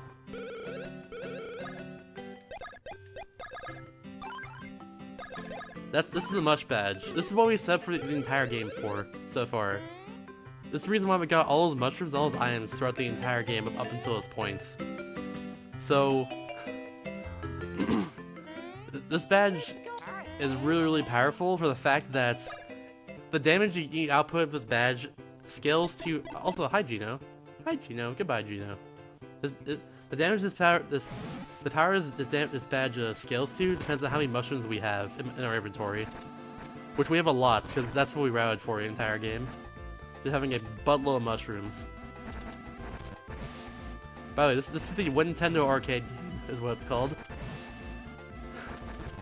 We need to get over 200 points here for a new high score. Is what we need to do. However, if we get any of these stars inside these piranha's mouth, they actually will pause the timer in the back for just a little bit, and that is slow. Quite frankly, I hate going slow. I don't know about you guys. When I go fast in video games, I want to go fast, you know? There we go. So now I have over 200, and I'm just going to sit here for the next 20 seconds. I wish I can get 420, but I can't. Because getting 420 involves getting those stars, which spawns a timer, not just waste time. So Rope getting 420 as a score for his minigame, like in the good old days.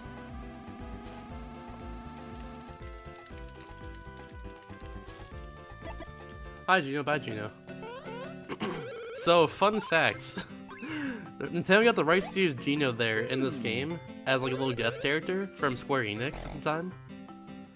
And that's his only appearance in the entire game. And since Super Mario RPG was a game that was made by Square Enix, not like Nintendo. But yeah, that's his only appearance in the entire game, only for that very brief mini game that you have to play in the run. Anyways, Mario gets something. The prize that Mario gets from the mini game for winning is called the Mythos Room. He eats it immediately, and gets immediately sick and passes out. The doctor tells us that he'll be a bean if we wait too long, so we need to get him a cure, which is in Gufala Ruins. It's called the Krabby Grass. So you get Krabby Grass from Gufala Ruins, but Luigi is scared, and I don't blame him honestly. So Luigi was not even supposed to be in this adventure in the first place. If you remember early on in the game, he got mistaken as one of Bowser's minions, like really early on in the game. So the fact that he doesn't have Mario like around him at all makes him just feel really scared because like he doesn't have any protection now. He's in this foreign land he has no idea about. This is usually Mario's adventure, and therefore he just doesn't even know what's going on anymore. So he's just really frightened of everything. And like I said, I don't even blame him. We need to go cheer him up, and this is how we do it. Natala's Magic Koopa right over here.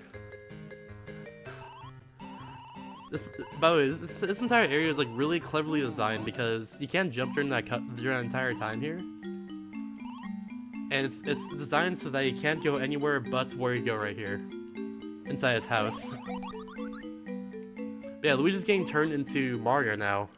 That's what Magic Koopa does right there. He turns Luigi into Mario.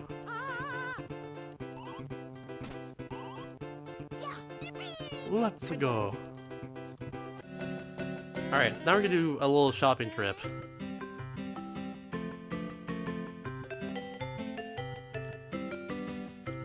What we're gonna do here is we're gonna sell all our items except for mushrooms, super mushrooms, and work pants. If I can hit the sell option.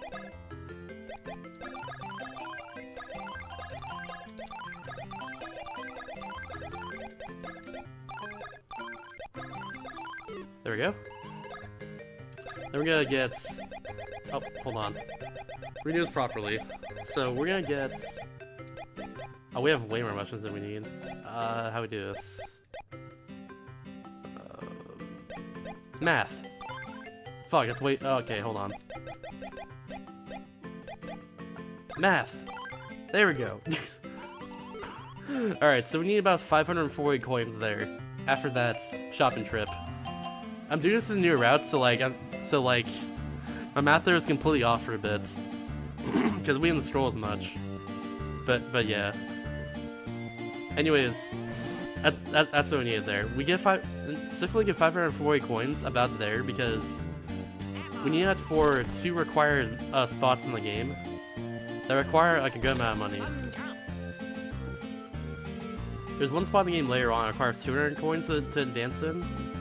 There's a spot later on that requires 500 coins. So that's why we do that. It was, yeah, we sell everything there as well too, except for our mushrooms, super mushrooms, and our work bands. We sell all of that because it gives us a ton of coins for obvious reasons. And we need a lot of mushrooms to do more damage overall, so there we go. Now we have enough coins for stuff later on in the game that we need them for. And also a buttload of mushrooms.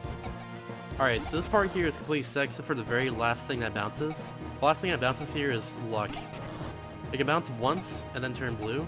That's the best luck I can get here. Here we go. Yo, perfect luck, nice. Good night, Zach. I just dabbed, but you couldn't see it because no face cam on. Just for you, Zach. Hope you're happy.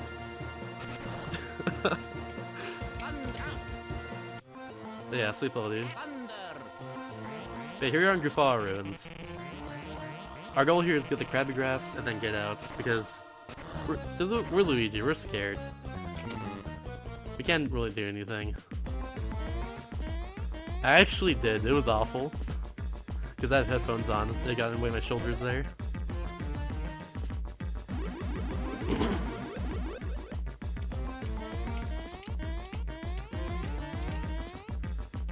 This area is just all avoiding carrots and platforming. Nothing really too special about it until you get to the end. We have upgraded versions of truck guys in here as well that do more damage and like move faster and stuff. And like notice faster and everything.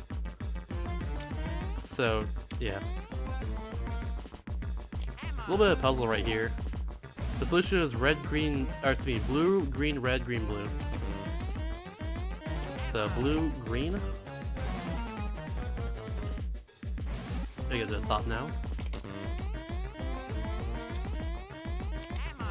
Red, red there. So you fall down, get green, then blue. And that's it.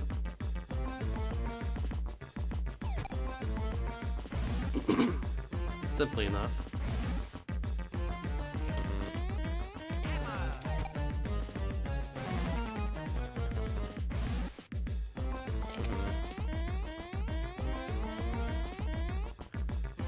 Alright, one last room to avoid encounters in. I got lucky there because the spear went to the wall next to me, like right behind me. Dab dab dab. Dab dab dab. Dab dab dab dab dab. I forget what this guy's name is, but wouldn't you just eat the stress? Because he's just kind of stressed out being in this cave his whole life and all that. Not being able to move and all that stuff. Starting to ease the stress by jumping on his platform he's currently eating while he shoots fire at us. You have 30 seconds to do so. This is the boss fight of this area. This is what it essentially is. Oh yeah, oh never mind. It was I remember why now. So it's not because he's trapped in the cave here. It's because everyone thinks it's a scary monster trapped in the cave, but he's just a regular guy. He's just kind of trapped here, and he's stressed out because everyone thinks he's like, this is really a scary monster, but he's not. He's just some guy, so he gets stressed out, and when he gets stressed out, he eats a lot, and so he has those platforms there at spawns, and he starts shooting fire at us because he got indigestion. That's what it was. I remember that now. So he's not really a scary monster. He's a nice guy. He's misunderstood. So if that doesn't teach everyone to not judge a book by its cover, if that doesn't teach everyone that, then I don't know what will, honestly.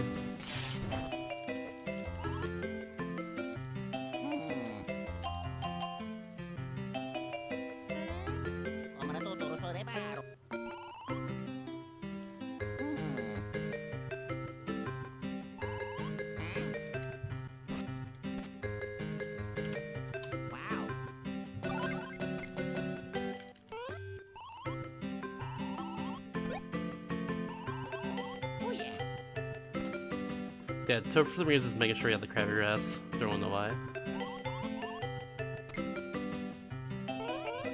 Don't worry, Gadigo. I have more tidbits about this game later. Oh no, what's this? Oh whoa, what's this? Alright, anyways. Here's a great reveal of our villain now. After Kakarot's soul got put in the Bowser's body. This is a great reveal. This is Valuethon. There you go. So yeah. That's Valuethon. That's our main villain now. Combination of Kakarot's soul and Bowser's body. Make one giant supervillain. One giant evil entity. One giant, every villain is lemons. Yeah, anyways, that is made.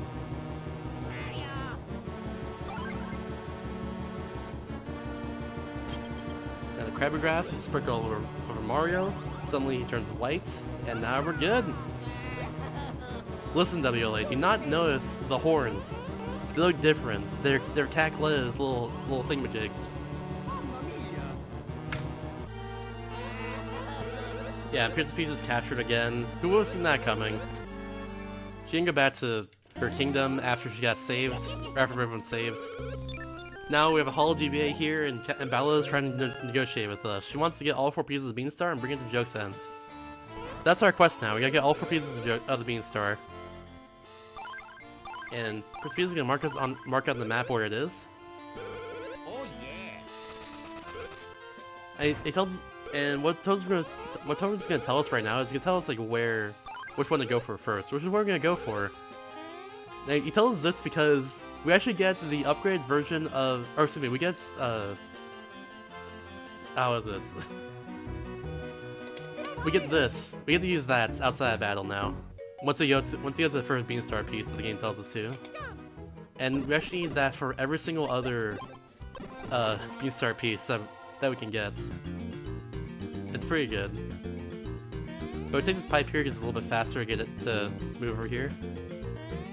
Also, we go through here and go through anyways, so I need to start fruit earlier, but it's fine. Anyways, first Beanstar piece is up here in TE Valley. We go to the right before I went through the entire TE Valley. And we see this little beach ship right here. Now what's this? Let's see. Oh whoa. Hey look, Beanstar piece. Oh no, these guys got to it first.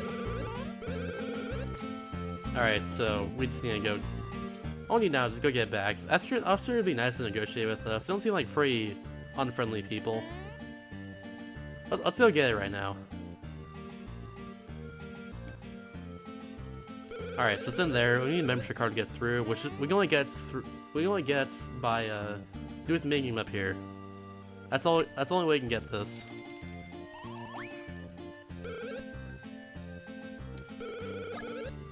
So yeah, this is called Binks Barrels. Oh yeah. This is the only break in the run I get, or one of the only breaks in the run I get, rather. See if I can do this correctly. Oh, I'm beefing it. Oh, I'm super beefing it. I had there we go. So yeah, we need to line up a bunch of these barrels in a row. Once we do that, then we can advance the game. However, the timer counts down no matter how many barrels we have. So basically all we need to do is just match up these barrels, and then we have to wait for the timer to count all the way down. Because good game design. It's actually not bad game design. It's just waiting unnecessarily. That's all it is. It's not really a big deal after all. Exit. Okay, there we go. Yo! The setups, though. It's like Dr. Mario up in here.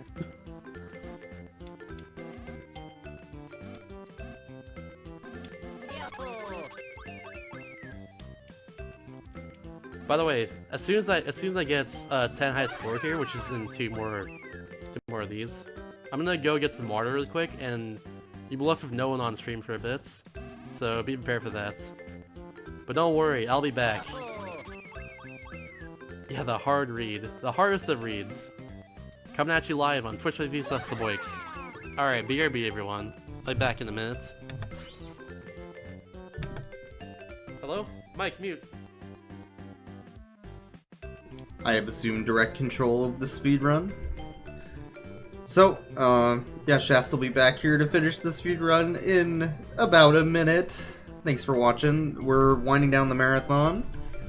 There's about an hour and 20 or 30 minutes left in this run. Once this is done, that'll be it for the marathon for this weekend. Thank you everybody for watching, all that jazz. Shasta will be back soon.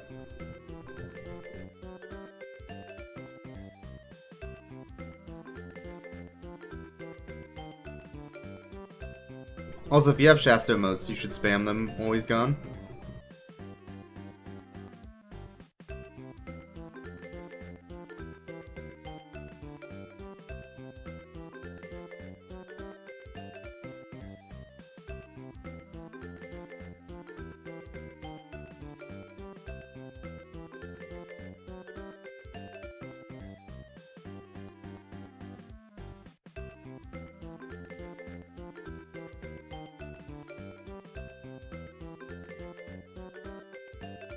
Hello, I'm back.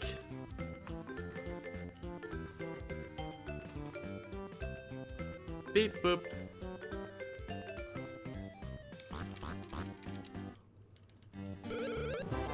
Just in time, right? There we go.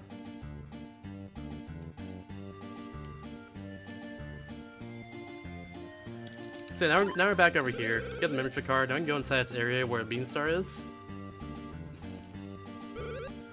Oh, look, another obstacle. And lure one at that. Oh yeah. Oh yeah. So here's a literal obstacle right here. This guy gives the Beanstar piece, but only if we get this guy out of the wall named Bloats. He drank too much Coca-Cola back when the ship was a cruise ship, and when the ship got lodged into the wall here, when it crashed and got beached and all that, he kind of just like got stuck in a crack there for whatever reason, and now he's just kind of stuck there. Now we're just gonna get him out of the crack in the wall. That's what he did. We're gonna blow him up. He's gonna freaking die. Look at that. He's gonna die right here. See? Kapow! Oh, no, we're good. Okay.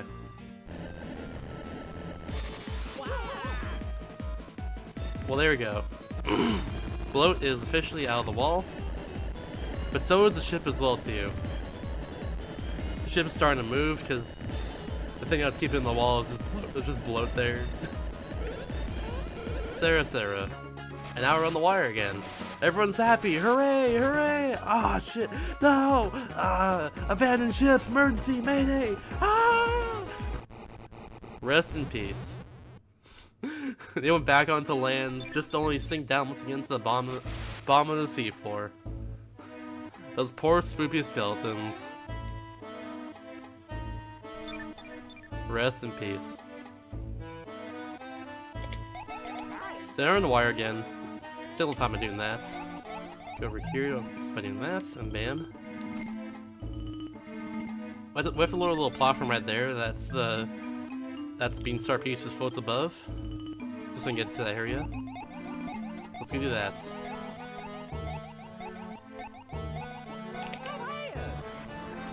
Kablam. Oh my various gods of humanity. These loopers are a little strange to avoid because they move very quickly in diagonal directions and erratically at you. And it's hard to predict sometimes. Thankfully, we got out there scot-free, so that's good.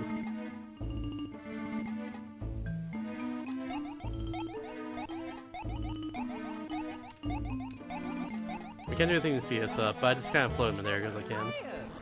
There's also, like, I think a bean you can get right there in that rock that I passed over. See, look, it's gonna light up right here. There we go. But we don't really get that because we don't need beans anymore.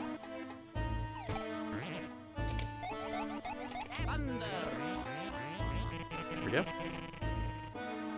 Once again, using electricity, we use lighting underwater because, as we all know, using electricity underwater is a very, very smart thing to do. Try it at home, kids. And adults. Actually, no one try it. Real talk, the bad idea. Don't do that. This game's teaching a bad moral. Why is this game rated E for everyone? I'm scared. Anyways, panic aside, we're outside of the seafloor there. Now we're back to this banger of a song, which we're gonna hear for the next like 12 minutes. So yeah, now we're in a Guarhar Lagoon. If you notice so far, this game's entire naming scheme is named after types of laughter. So for instance, we have Chuckalug Woods, you have Guarhar Lagoon, Bufalo Ruins, what else? Teehee Valley. Another good example. We have all that. Every single area of this game never some bit of laughter. It's pretty good. Actually, I lied to you. It was for 12 minutes. However, when you talk to this little girl right here, we need to get some hand massages, and she charges 200 coins for 2 people.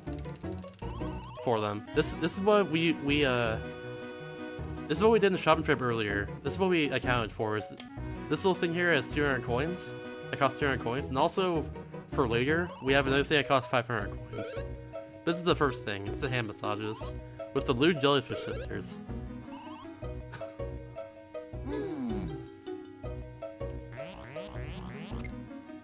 Notice that's the wrong sound effect right there again as well.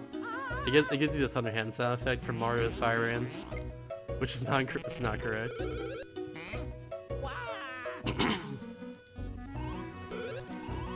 But unfortunately, this is actually a pretty long tutorial. This is apparently games fixed in the remake of this game, by the way. Just these long tutorials. There aren't a lot like this, but like this is one of them. And it's getting fixed, thankfully. But yeah, this is what it is. Oh yeah. This allows us to use our hand powers outside of battle, and like while a bro is behind us or in front of us rather. For instance, we have Thunder Hands, which allows us to go through some tightly woven gaps like this, just back and forth while looking straight. Right down the spine, make it stingly. That's what I'm gonna do. Let's get here in the front while looking away from her. Yowzers, nice, you're a tickle technician. So yeah, that's the other goal of this area right here. Become tickle technicians. I didn't call them the Luigi Jellyfish Sisters for nothing, after all. We gotta tickle them. Hiya! Thumbader! I love having the thumb. Just evolution. Right down the spine, tickle boldly with power. I can feel it till it burns, burns, burns!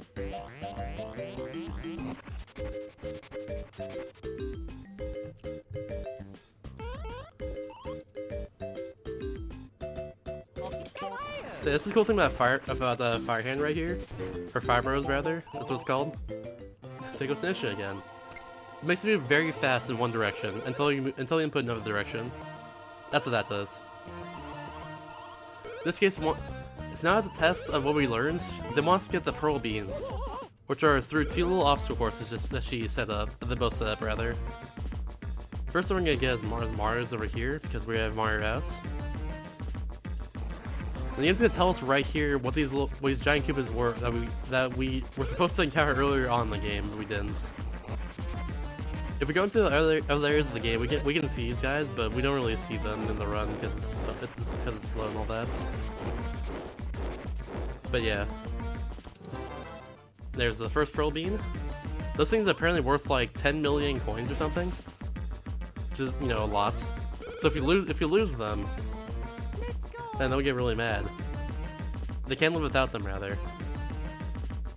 That's what we get in the first place. Yeah, same thing as boost statues. We're supposed to encounter them earlier on in the game, but we kind of didn't because we didn't really go to any side areas. We just went exactly to where we need to go, and that's really about it. But yeah, that's how you unlock them right there. Also, this part right, this little thing right here in the middle of the screen looks like Australia. That little rock formation. Love that. It just looks like Australia for some reason. Alright, now I have the green pearl bean. And that's it. That's the whole tutorial. It's like 4 minutes. Now we're done. And now I'm gonna do this.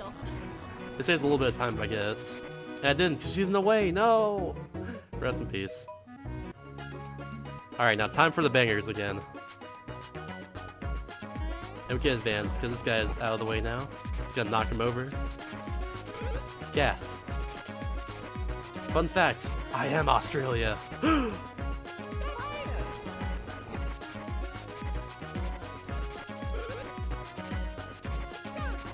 Alright. There's gonna be a lot of going underwater in this entire area. You have to do this, I think, 3 times. No, actually twice. Right here and another time. There's gonna be a good amount of that, though. So, beware!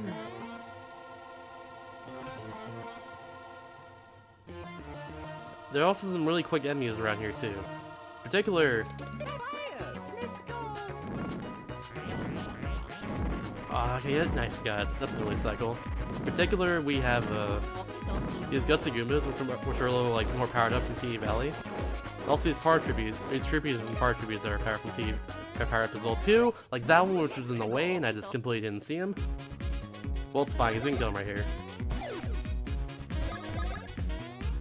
That's fine. It's a 1-turn encounter. It's really quick. That's totally okay. Also, I've notes 395 coins. Have to remember that.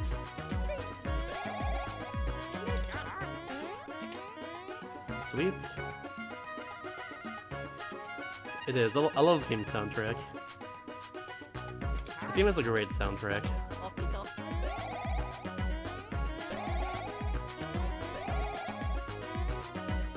This game also does have a good soundtrack. You can thank Joke's End for that. I can recommend the soundtrack to anyone except for Joke's End. That's the only song that's like outstandishly bad, but it's for a reason, and we'll get to that when we get there. And trust me, it's a good reason actually why they did that. Why it made the Joke's End have like a really bad, really horrible sounding song. But yeah, basically this area is just like Chocolate Woods. We need to do 3 tasks to unlock where the boss is, which is hitting these 3 boost statues around here. You just hit one right there. There's another one over here which I have to unlock after going through a few rooms. Another one as well to the left after I get out of this area.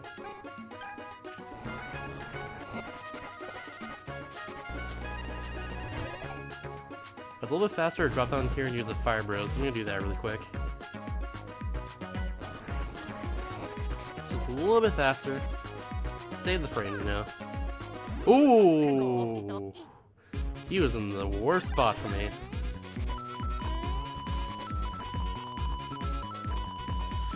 That's actually pretty bad. You don't want the encounter right here in this area, like whatsoever. So if I get into another encounter, let's hope that's not that encounter, because I got the worst encounter I can get there. So I do some backups though, for in case it happens again. Or in case I get into another encounter again. I do have a few backup coins I can get, without wasting too much time. Which is nice.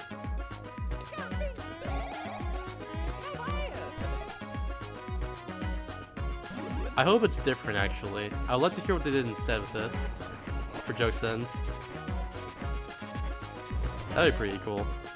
Because it'd be cool if they had like a straight up ice theme of some sorts. Just like how Joke's End's like pure cold and like desolate. Just like ice and all that.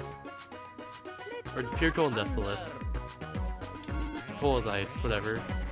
It's that. It'd be cool if they had that instead. It's supposed to be an ice dungeon, but we'll see what happens. It'll all be remastered. This game's from 2002. They're not gonna like reuse the song from 2002 that was on a GBA game for a 3DS game. This is not gonna happen.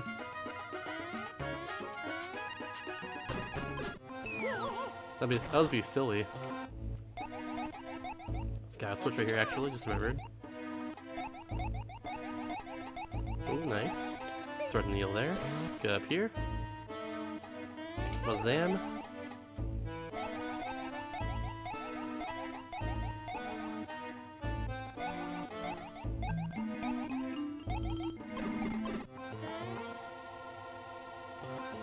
Yeah, but same song though. Same area makes sense, but same song. We'll see about that. That's iffy. But yeah, last blue statue right here. That's it. So right here, before I forget, I'm actually gonna unequip the #1 trousers off of Mario. And that's for a reason. So now that we have a... Yeah, there we go. Okay, so now that we have... I'm trying to remember stuff, sorry. Anyways. Now that we have Thunder Bros and Fire Bros, you can use them in battle as well too. And what Thunder Bros does in battle is you use it and it'll actually lower defense to 0 every time. It's really hard. I think it's actually a glitch because it lowers defense to 0. I think it's supposed to lower to exactly a 0, but it does. But we don't know if it's actually a glitch or not. But yeah, that's what Thunder Bros does.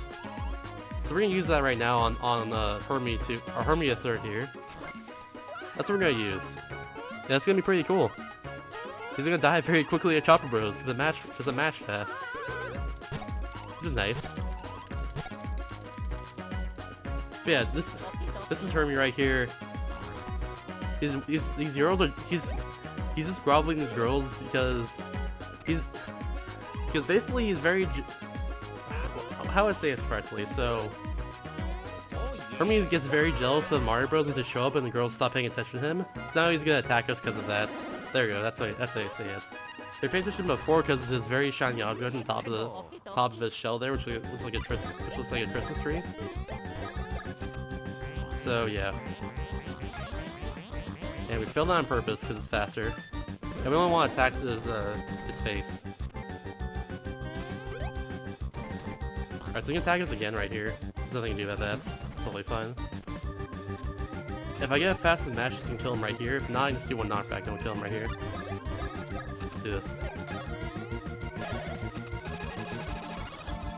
Ah, not enough. Okay. That's totally fine. I think a knockback will kill him right here then. So this should be okay.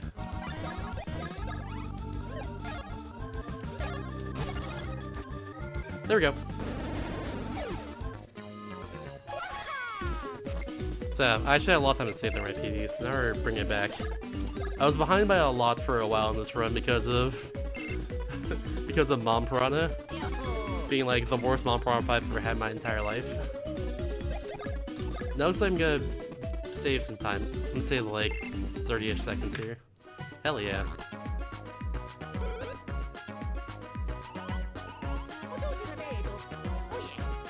So if I look at my money count there, I'm gonna look at it really quickly in this menu. I don't need to equip my #1 trousers again to Mario until after Popple. There's a fight at Popple coming up as well too. So I don't need to do it until then.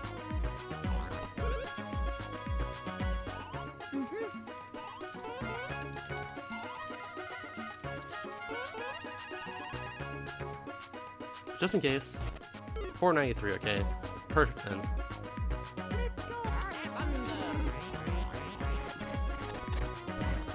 So like I said earlier, I need 500 coins exactly. Or excuse me, I need at least 500 coins so that I can do something later, which requires 500 coins. That's all I need that for. But first off, we're gonna go over to a good friend of ours and do a thing for him. We're gonna go over to Harhal. He's not really a friend of ours, but... Or excuse me, actually I learned this recently, but Warhol, I've actually thought for the longest time Harhal was actually a guy, because it's supposed to be a reference to Andy Warhol, but Harhal is actually a girl apparently. I didn't actually realize that. But I read a guide recently, and Harhal's referred to female pronouns. I didn't even realize, because she looks like exactly... Because, yeah, but anyways.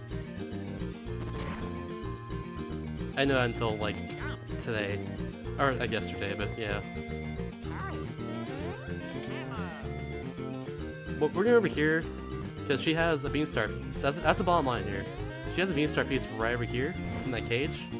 Then you need to go get. Yarf!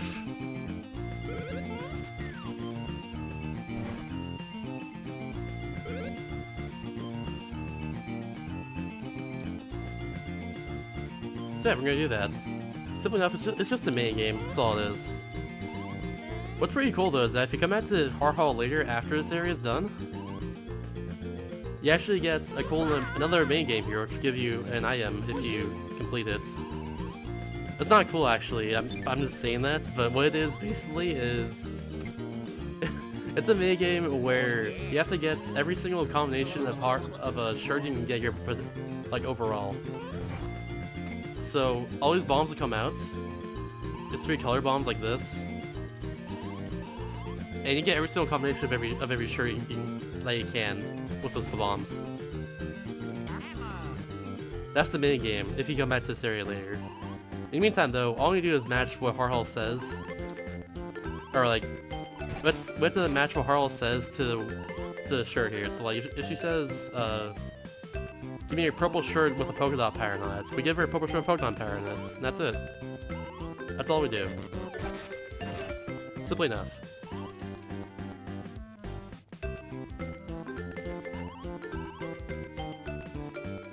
Yeah, there's a total of 28 patterns you can get potentially out of everything here. And that's what you do for the main game if you come back to Heart Hall at all. So now you get a red pattern with anything. So you need a red shirt with anything on it. So therefore, to make the Steven Universe shirts by this matching B right here. There you go, Steven Universe shirts. This is yellow check the pattern. So we got yellow shirts. And check the pattern. And purple polka dot next. This is a little bit tricky. I can actually fill this if I do it incorrectly. This part's easy though. But the polka dot's a little bit tricky. It's a little bit after the polka dot, or the checker ball, and that's why. Now he says Harl's the press, and he needs a brown star with a brown shirt for star pattern. All we need is match B right here, which will give us all 3 bombs at once. All we need is 2 bombs at once to get the star pattern, but it's better to match B right there because it's just fast. And that's it. That's our hull. And that's another piece of Beanstar. That's 2 out of 4. Notice how the other piece of the Beanstar took a very, very long time because the whole dungeon would go through. I forgot to split right there, but it's fine. This one is not that though. It's gonna not take too long, thankfully. Alright, so now, in between this and my last run that I did, I actually have a reroute here that I'm gonna be doing. That I really came up with and all that. It saves just a little bit of time, it turns out. So I might as well do it, after all. In the meantime, we're gonna do these things called bean fruits. We got a few of them earlier on, just out of nowhere. But this is actually where we do need it. We need them for the Yoshi Theater. And they're scattered all throughout the Bean outskirts, or Bean Castle outskirts, rather. There's one right there, there's one in the screen as well, too. Oh god, you're in the worst spot, aren't you? Okay, there we go. Get out of here. He's in a really bad spots. Okay, well, can you please stop? You're just running against the wall. Okay, it is. I went for it and it worked. Hell yeah, let's go. Anyways, we go over here, get the bean fruit right here, easy peasy. And then instead of going over here and tagging pipe 2, we're just gonna go straight over here to the Yoshi Theater. Because it's faster.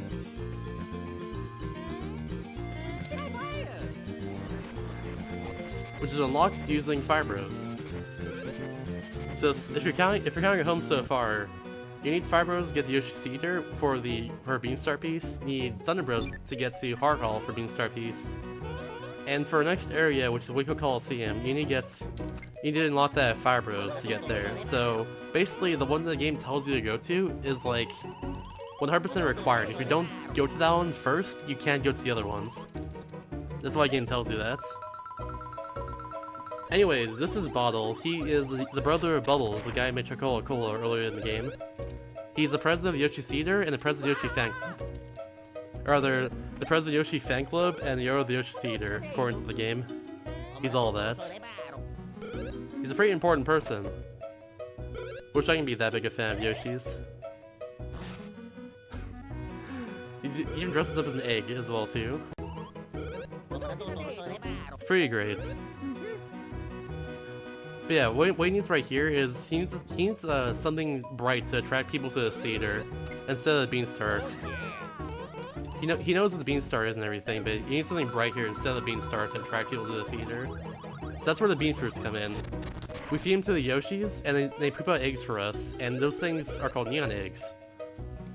Oh, they poop out neon eggs for us, which actually, they light up all this sign here once we get all 7 of them, which there are 7 bean fruits to get. Currently, we're short 1 bean fruits, and that'll come into play later. But we'll get there when we get there.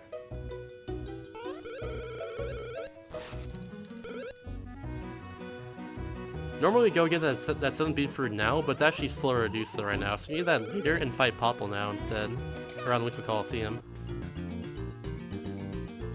Yeah, after Tanumba, there we go. That Tanumba's a little annoying. Thankfully it was not a problem this time. Oops, there we go.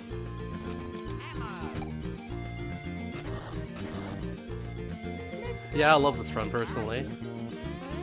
It's not the most exciting RPG run in the world, but it's a really cool, interesting game, so I think it's totally fine. Oops, over here. I've gone right 3 times. And there we go, that's all the coins I needed. I was down 7 coins earlier, but now I have 500. Which is exactly how much I need for this part right here.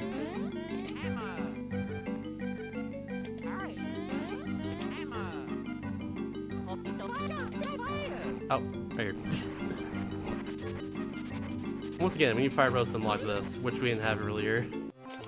Or which, if we went to the wrong part, we would have not gotten there.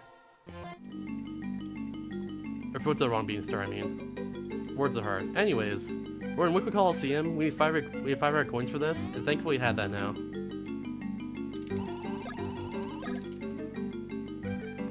So now we're gonna go do the mini game here and get the highest score. Simply enough. Winkle acknowledges you. So yeah, these little snail things are called winkles. They're only in this game. There's generic snails basically. They're nothing really special. So the high score for this minigame is 20. It doesn't really say that except for the beginning of the game. We need to get 20. We need to get 21 points here, and then after that, we just need to keep hurting ourselves. Because if we keep hurting ourselves, it actually speaks to the winkle on the very bottom of the screen. And that's very important.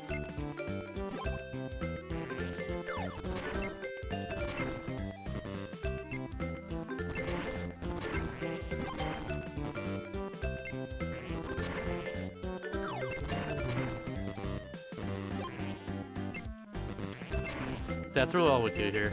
Nothing really special. One more to get. Now we're invincible. I have the power of God and anime on my side. Yeah, now we're just gonna keep getting hurt on purpose, just to speed up this minigame. Because now we have 21 points, and that's all we need.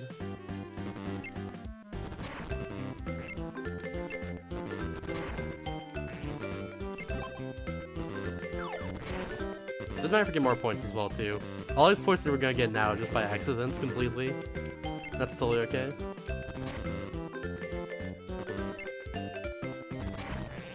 Ow! What the hell? It ended, I just still got hurt. The winkle acknowledges you. Alright, so now we're gonna go fight Popple. Excuse me, we're not supposed to know that yet, but you know that now. So Popple's over here where the Beanstar is, because he's right past here. Winkle acknowledges you. He's trying to get Beanstar piece. That's all that's going down here. Nothing much. This is only fight the game where we fight only Popple.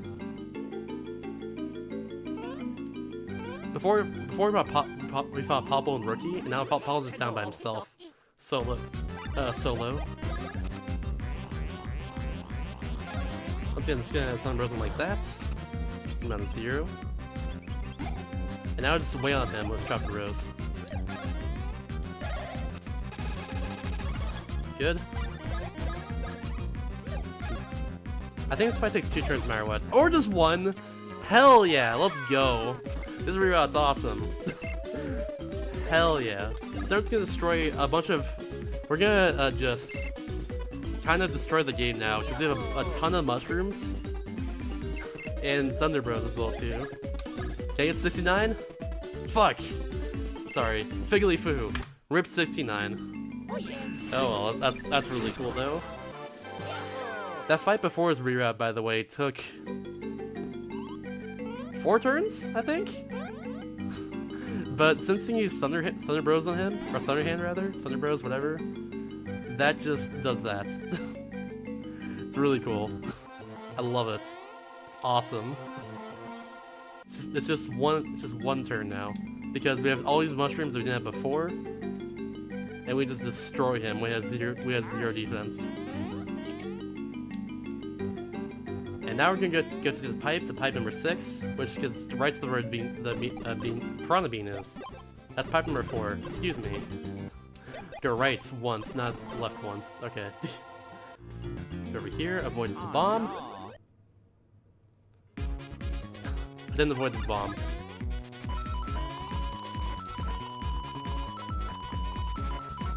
I don't want to, like, get rid of too many coins, but, like, it doesn't really matter too much right now. Okay, we're good. That was close. It doesn't matter too much, but I don't want to get rid of too many coins. That bomb was just, like, in the worst spot in the world, I swear. That was awful. Oh, it's fine.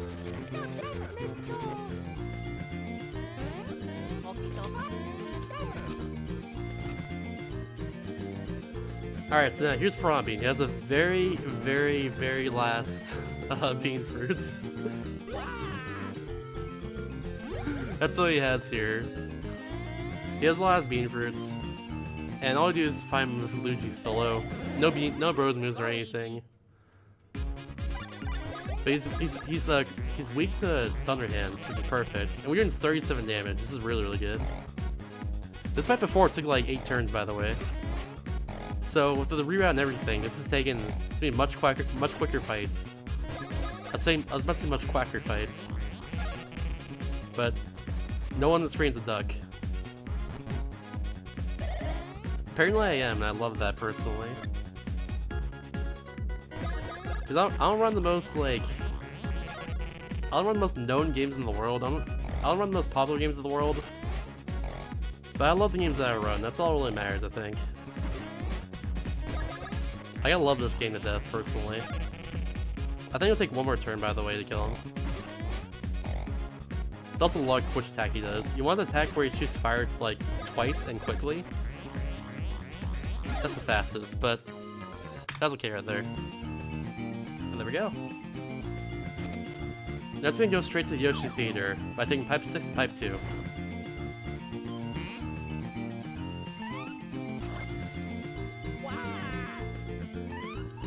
So, what Piranha Bean actually swallowed was Prince Peasley. Prince Peasley was swallowed by Piranha Bean. He said he's gonna give...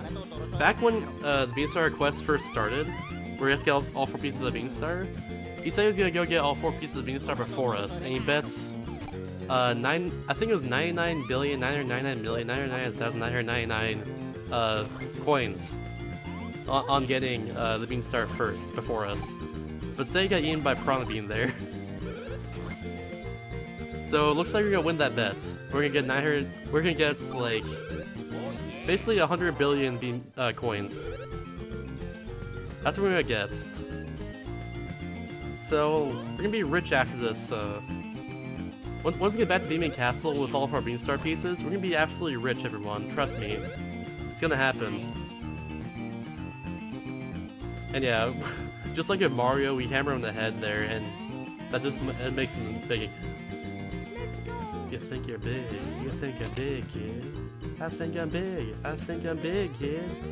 Shouts to Proper Rapper.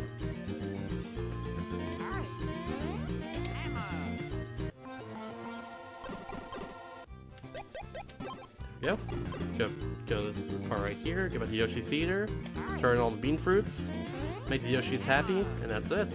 And that's the Beanstar quest.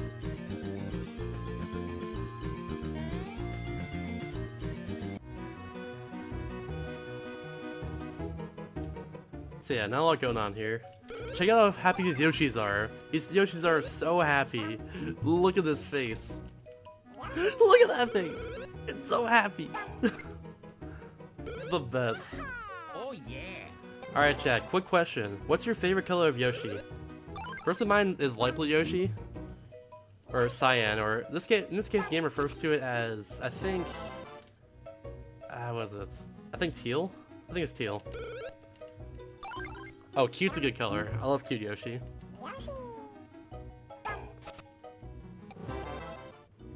Same here, Pioneer. Same here. You know what? I agree with you, FM. They're the best. Oh, Azure, that's what it is. Not teal. Or cyan or anything. I will make you choose, I'm sorry. There's yellow Yoshi. There you go, winner. Yeah, just 2 more down here. Got an orange and a red.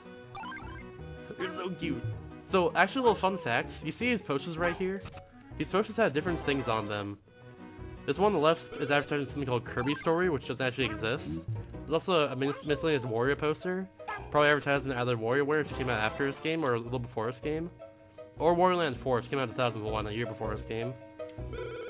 There's also a poster for the legendary Starfy, or Starfy, yeah. Which is a game that's like it's a series it's mostly Japan only, but it's also a few games that came to the US as well too. There's also, curiously enough, a little poster for Mario and Luigi, the entire series. I think it's actually the silhouettes that's used for either an advertisement for this game, or for Partners in Time, the game on the DS after this game. I'm not sure which one it is, and I forget honestly. But yeah, that's what that poster is for. It's all just little small references, which is pretty nice.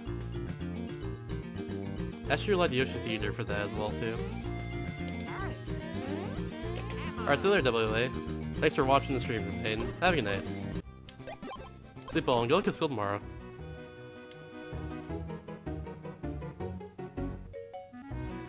But yeah, now we have all the pieces of Beanstar, all 4 of them. Now I'm gonna go straight over here. And turn them all in.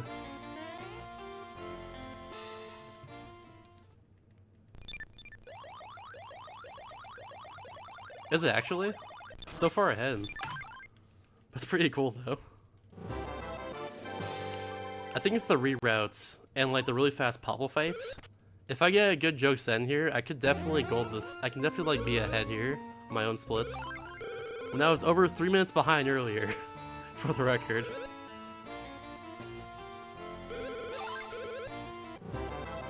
Shouts to rerouting. Now all I need to do is like learn the match faster. I can't do a Mario Party match all the time, but yeah. Anyways, now we need to take need to go to Joke's End, negotiate for the Beanstar. But finally, right here we get the 99 billion coins, which are actually mushroom coins instead of B-Bean coins. But Lady Lima there does the math, and she equates it to 99 B-Bean coins. So basically, the Mushroom Kingdom economy is absolutely screwed right now. The Mushroom Kingdom economy is just straight up screwed. Because... Oops. I just realized something. Hold on 1 second. I was supposed to equip this back to Mario at some point. I forgot. Anyways. Back to selling. Sell that, sell that, sell that, sell that. Bam. Max the mushrooms out and get 2 mushrooms. So yeah, if the Mushroom Kingdom economy like is that bad to where like 99 billion B-Main coins equals 99 mushroom coins, or other way around. If that's the case, then Mushroom Kingdom economy is awful. Which honestly, with how many times Princess Peach is captured, I don't blame her for being that awful. There's no one to regulate the economy there, or like make any decisions or anything. There's no king or queen of the Mushroom Kingdom. There's only a princess, which is pretty awful, honestly. That's not good. Anyways, back to what's going on in the game here. Way over here, we're now getting Ultra Hammers from the Hammer Rose, which will allow us to unlock a lot of stuff. Most importantly, it unlocks the surfing game. or excuse me, the surfing area, so we can get to Joke's End. That's what we need to do. Actually, Somalia. Yeah, you're right.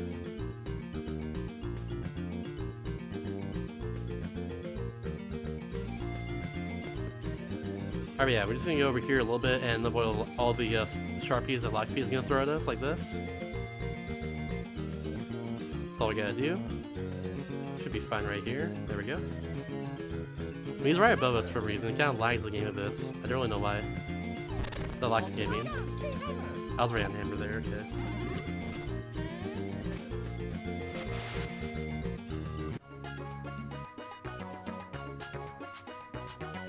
So yeah, I'm just gonna go straight over there to Joke's End.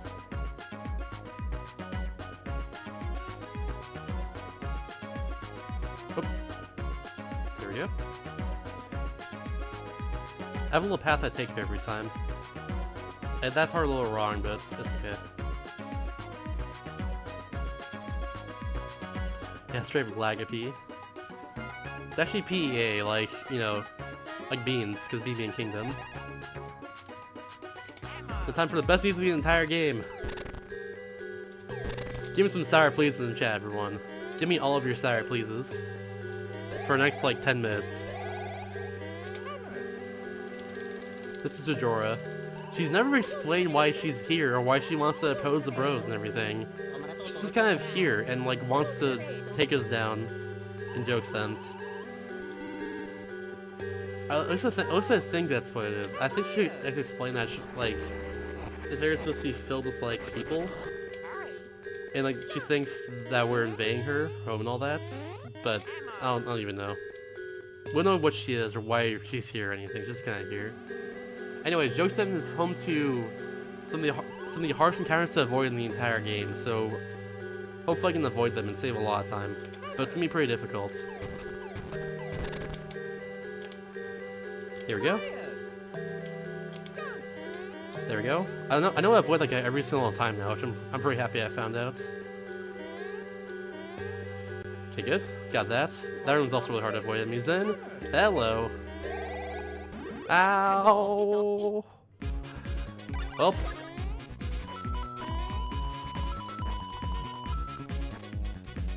So at this point in the game, money doesn't really matter too much. So you can actually get away with, oh god, what the hell? What just happened there? You can actually get away with having no money here, and getting to the live encounters and stuff like that. However, we don't want to do that because it's a waste of time. But we can get away with it at least. So now it's a big deal for time loss. So we don't lose time. Excuse me, where's the sour pleases in chats that I ordered? Thank you.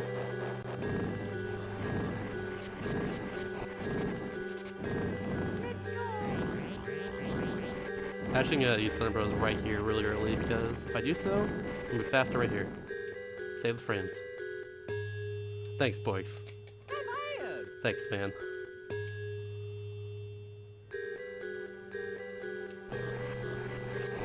One funny thing about this song here is it kind of sounds like the one Trick or Treat song. Like, say it in tune music. Trick or treat, smell my feet, give me something good to eat. Like that. Sounds like that.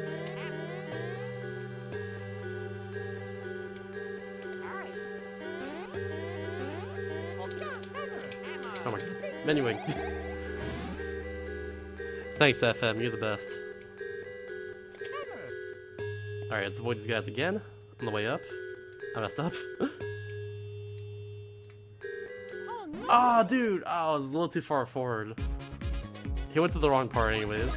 That's unfortunate.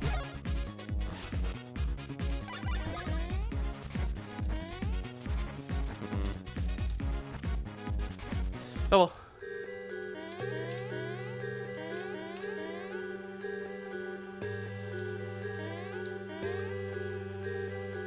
Yeah, you can thank someone you might know of named CosmicD12 for that one. He pointed out to me one time while I was streaming this game, and now I can't think of it every single time I run this game now. It sounds exactly like that, or on here rather.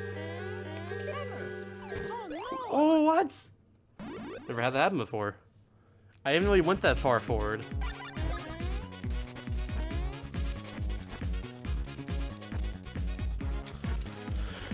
Oh, that's unfortunate. I didn't really went that far forward there. I think it was at the very extent of where you can go is what happened there. I just didn't go far enough. Because every enemy in this game has like an area that I can go towards, like that I can go in. They have a little box. They have like a little box area that they can go in, and that guy's area is just like, it's pretty big, but like it's avoidable thankfully because he takes a little bit to spawn in.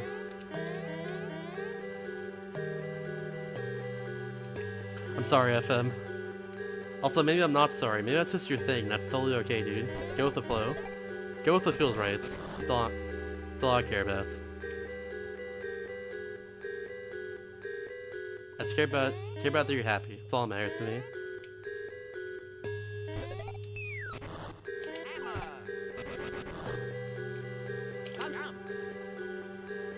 So most of this area is actually splitting up the bros a lot. Just like right here, we have another iron block game that we need to do.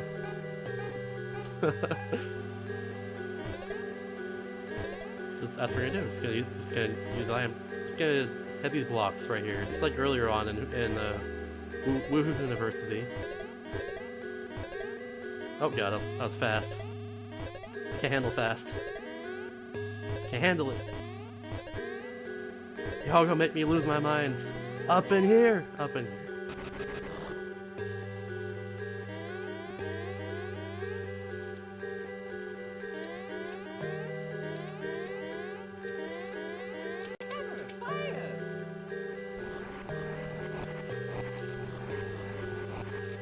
We're just going through this area normally. It's a pretty long area. Which unfortunately hears music the entire time, so I apologize to everyone at home watching this. Or if you're watching the VOD.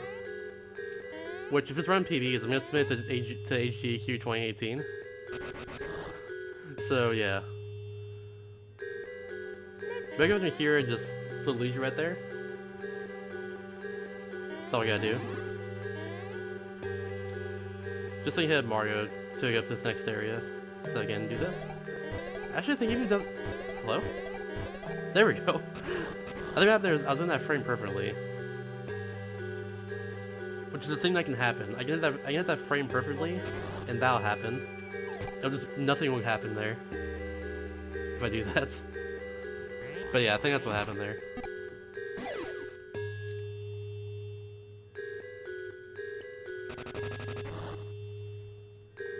So unfortunately we got to 3 encounters and jokes ends. Which is just a thing that happens. Because jokes end, like I said earlier, has some of the hardest encounters to avoid in the entire game. These ice infants will try and snipe your, like, where you're going, for instance, instead of just, like, where you are. So a lot of time they'll hit you out of nowhere if you're not careful, and don't pay attention to them. There's enemies on the ground as well too. There's little blue pellet things, I forget what they're called. But they can, like, they move very quickly at you. Thankfully they start a little slow in their movements, so they're not too bad, but they're still kind of bad to face. And also, of course, the upgraded power beanies, or power troopies rather. Those things will move very quickly at you if you're not careful. And they do also, like, start a little slowly as well too, which is nice, but yeah. It's still real hard to avoid them once we get going. Such as in this room right here. This room has 3 encounters that are really hard to avoid. If I can get through this room quickly, this could be good, but so far it looks like I'm gonna lose time in this split here. According to my own splits right now. Ooh, ah, he sniped a little. I was going down to avoid him. It went down with me. He tech chased me. The reeds, dude. The reeds. Oh, no. What? The guy. Hello? I'm so confused.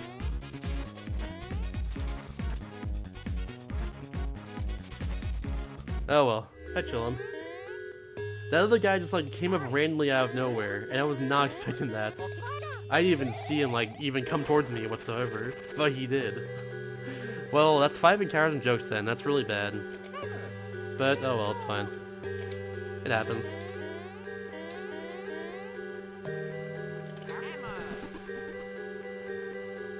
Not gonna stress. Not gonna stress. It's okay. So I'll lose time here. There's also a faster strat for Jora that I could have done, which I'm still gonna do anyways, but I just want some time on my PB because of it.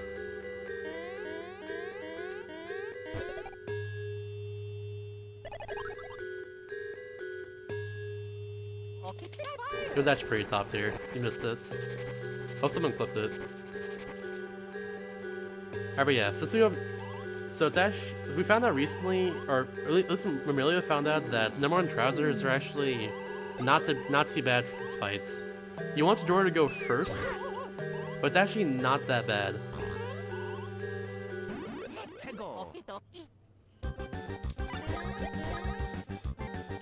Oh, I'm dumb. I was supposed to use I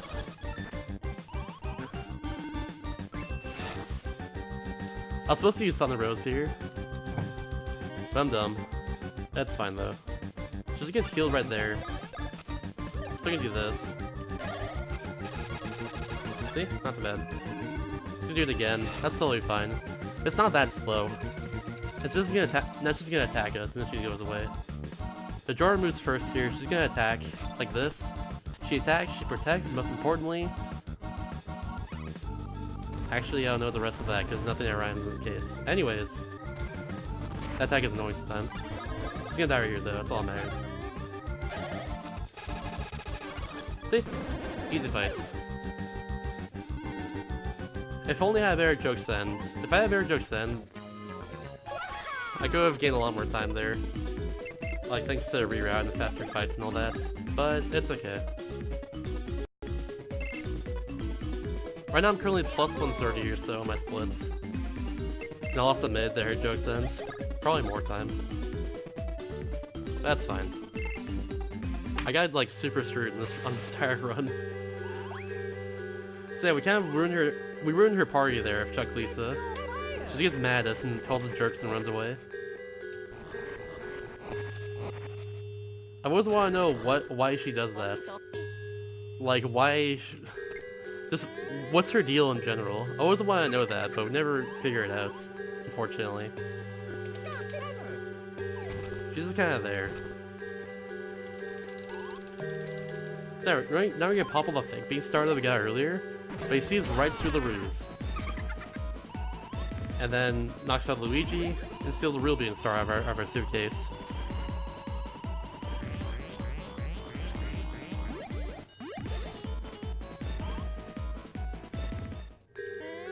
And it's time for one of the best scenes in the entire game. Followed by one of the best scenes in the entire game.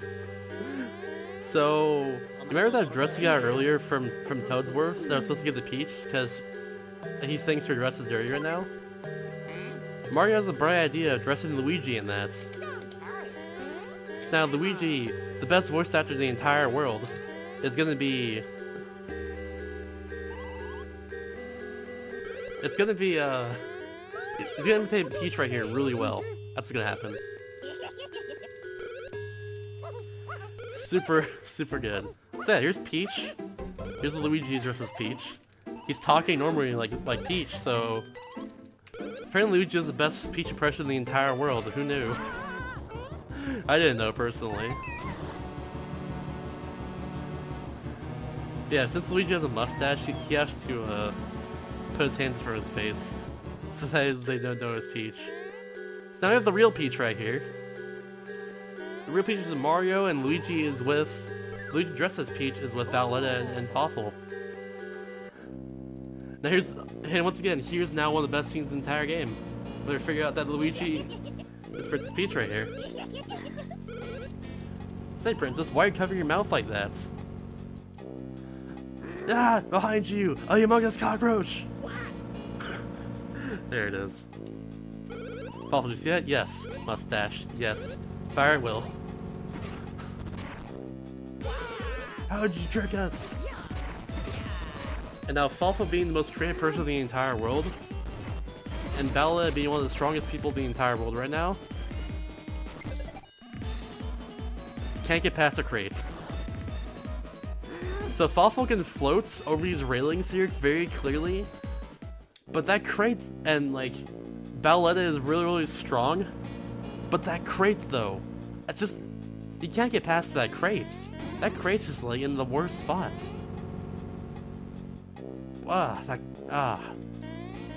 Crates are just like the worst thing in the world, I swear. How dare that crate be there? You just can't get past it, honestly. Ugh. Disgusting. The world will save to Luigi is saved today. He's not gonna die here because of the crates. So if you ever play a game with Luigi in it, just thank that crate in Super Mario Saga for making the game exist. Because he could have easily died here in this excursion, but he didn't, thanks to that crate. There we go, we're flying down using Princess Peach's dress as a parachute. We get Princess easily a Beanstar in midair, tries to catch Luigi because that bird just kind of destroys his parachute. And now, he's fallen down the T Valley.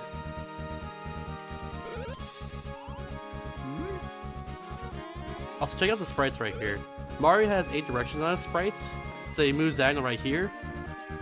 But, however, Toadsworth and Peach do not. They have 4 directions, because you don't move with them. Little fun little detail you probably never noticed.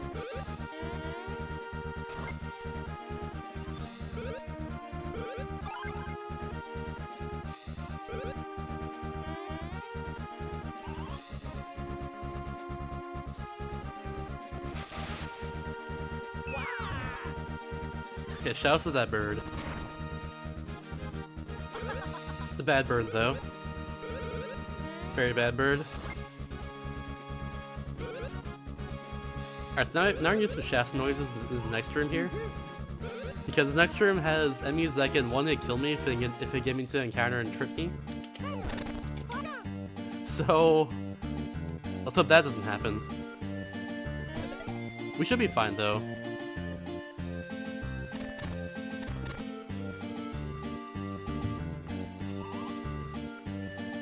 Hey, it's Popple. Our old friend Popple. Oh, Popple. So, fun fact, in the 8% run of this game, after you go through Chocolate Woods and encounter the first barrel, you take it and do something called the barrel storage, which leads to an Ash Command glitch, which allows you to get any Ash Command you want to in any bro. Which allows you to skip over 2/3 of the game by doing a clip over that wall there I just brought down with that question mark block.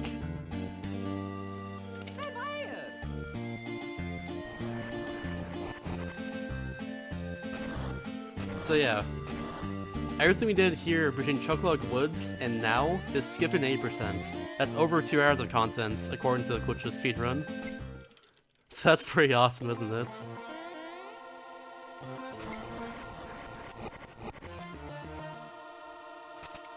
I don't need a save. We're going, we don't need saves. Yeah. And look, it's Birdo, aka rookie number 2. Yes, I was just playing and stuff. Thankfully, no shasta noises. I've gotten really confident in that room over time. I've had one run where I got an encounter there, and ever since then I've been paranoid. But thankfully, I'm good now. I should be totally fine in the future. Anyways, this is Popple and rookie number 2, aka Popple and Birdo. Hopefully, it's enough to kill it right here. It's not. I think it takes 2 turns anyways.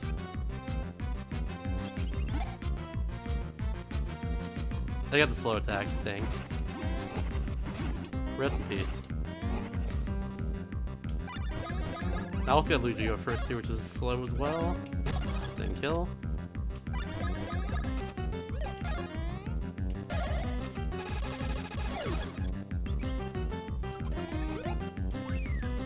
That's fine. I'm still gonna stay time here, I think, over my best splits, which is hella nice.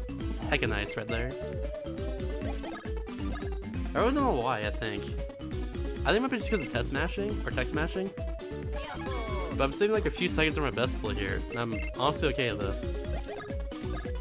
Let's do this. Nice 2. Nice.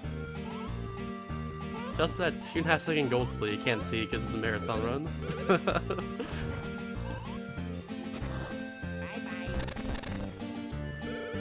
But yeah, all Pablo cared about was having another rookie there for all his crimes he commits, all the stealing and stuff.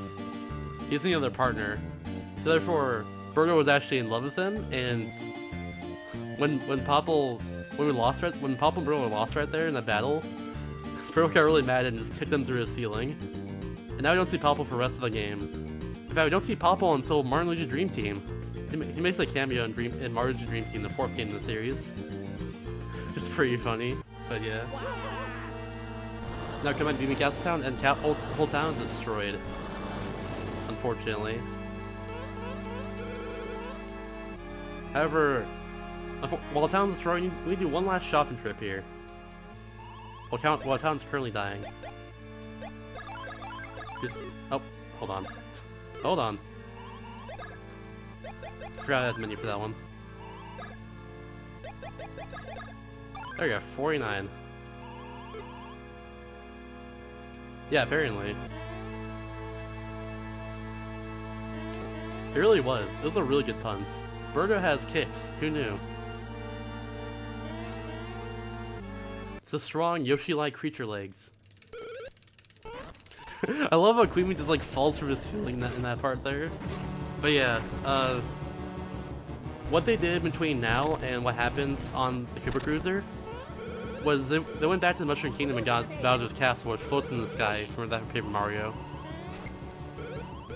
So they went back and got that, and now they're attacking the entire town. So now you go to Bowser's Castle and save the day basically. So that's the final dungeon of the entire game, is Bowser's Castle. Now the best way to get there, since it floats in the air, the only way we can get there is by flying to it ourselves.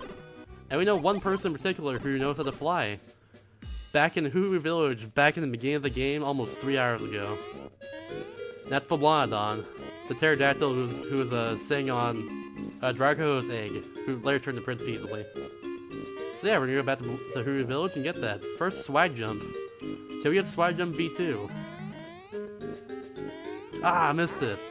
You know what? We can't end like this. No, we gotta get it. No, we gotta get it, I said. I said we gotta do it. Excuse me. I'm not cutting my losses here. There we go. First try, everyone. First try. I did it. Pog chat me up. Give me the pogs. Alright. Anyways, we're gonna go get Blana right here. See his little roost. Bam. Now we're to the final year of the game, Bowser's Castle. Also, I swear if I lose PB because of that, I'm gonna be mad because I lost like almost 20 seconds there. I'll be mad if I lose PB because of that. I have a lot of time in saving Bowser's Castle overall. But yeah, even though Bowser's now Bowletta, because I have Kakaletta inside of him, the Koopalings are still obey Bowletta. So now we're going to face all 7 of them.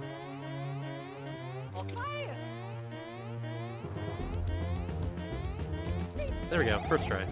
The movement's a little tricky because you can't spin it up there. That's fine. Alright, so this is Iggy, the first Koopaling. He's gonna spin around us and jumble up our controls, so hopefully get the controls that are reversed. This is random. As random controls happen here. You'll mess with our control stats.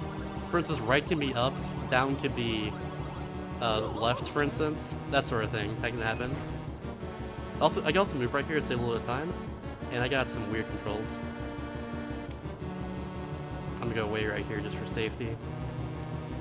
There we go. Oh god. Oh, Jesus. Jesus Christ. Okay. This is in a really bad spot. This is in the worst spot, actually. This part's random.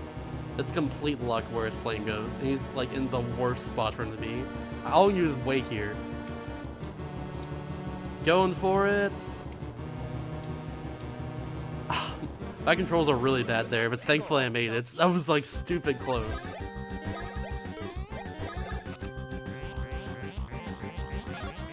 That was like really close for no reason.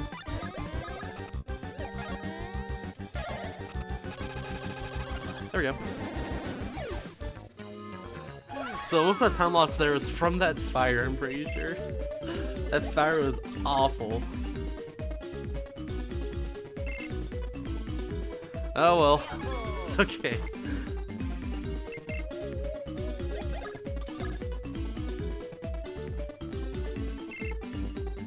So yeah, it's Iggy. Iggy down. 6 more Koopalings to go. Also, for reference, if you hit the fire right there, it'll send you back to the beginning of that entire area. So you have to do that whole thing again, Iggy, like, spinning around you and all that. This room's also hard to avoid enemies in. Hopefully I can do this. Oh god. Oh god. YOLO! Okay, we're good. If that magic Koopa spits fire at us, it follows us for the rest of the room. It's really annoying. If it hits us, we get into an encounter, so yeah.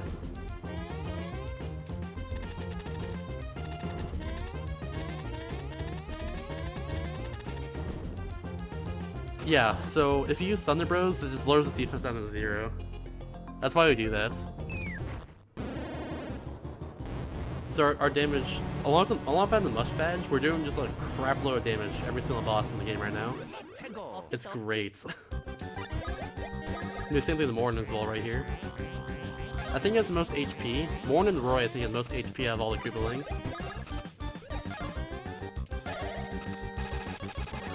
There we go. This is gonna be a big gold split right here for me. Because I didn't do this before in my runs. So because of the Mush Badge, our stats don't really matter much anymore, but I'm just gonna upgrade power for now with Mario. And up HP a little bit for Luigi right here. Luigi's power does not matter whatsoever anymore. That's gold. So yeah, that's what's going on here. And I'm gonna hope this Magic Koopa does not spit fire at us right up here. If he does, that's bad. Oh, he was not even looking at us. Hell yeah, let's go. That's a good thing. Shout out to that Magic Koopa.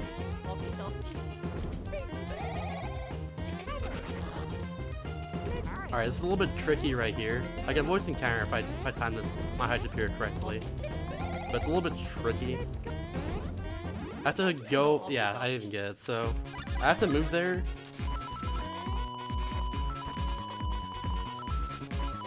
Nice, that's good. That was really good there. I have to move there basically like as nice. Like literally the instant he starts doing an attack. If I do that, then basically I can get to that room. Otherwise I can't. Or I can get past him without getting to an encounter. Otherwise I can't do that. It's really tight. Also, which direction should I go, everyone? Up, down, left, or right? Alright. This is completely random. I'm going team left, though. Let's go, team left. Hashtag team left, let's go! Come on. No. Like I said, this is completely random. So there's no way to control this. As far as I'm aware, whichever one's correct is like not the one you're going for at first until a certain time. There's no visual key for this. I just have to guess, and that's it. There we go, 5th try. So I lost time there. There's nothing I can do about that. Cool video game. Nice mash. He's already dead thanks to the Mush Badge. Saving a lot of time here, even though I get bad luck. Because, hell yeah. Almost ahead again too. If I save time here on Ludwig, I can be ahead again on my PB. You know, I was like almost 4 minutes behind earlier in this run. So, this reroute saves a lot of time. Yeah, that's weird. Like I said, it's completely random. It doesn't matter which one I go for. There's no tell for it or anything like that. I stepped on the fire. Okay.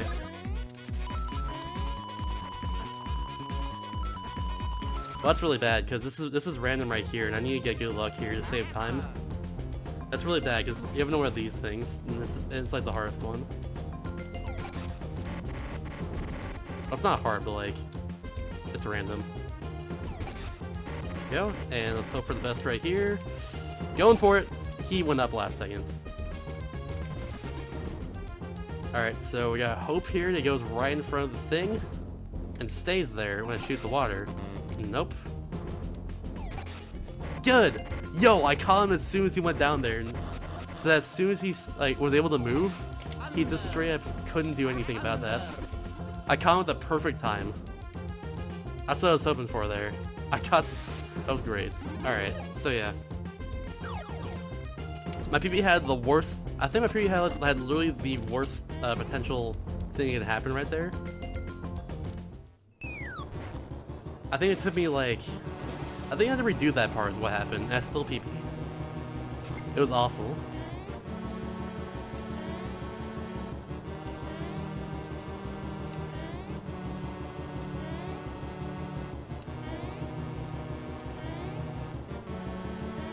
Alright, good. He has 8 moves right here, they're random. Luigi is pretty cool. Alright, Chad, what's your favorite Koopaling? Personally, my favorite's Larry, but also Iggy is up there too now.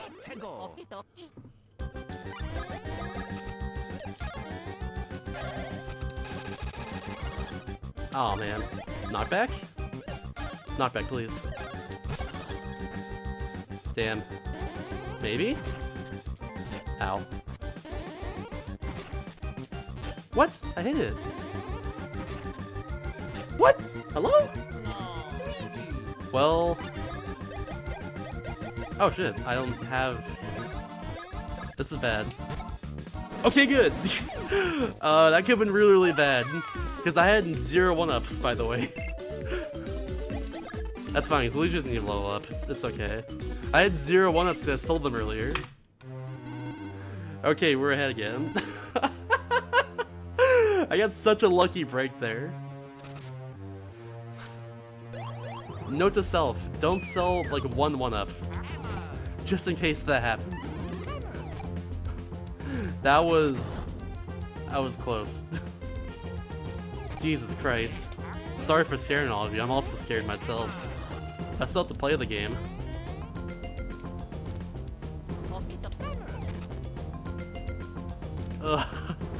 Alright, so I'm gonna save before Roy, by the way.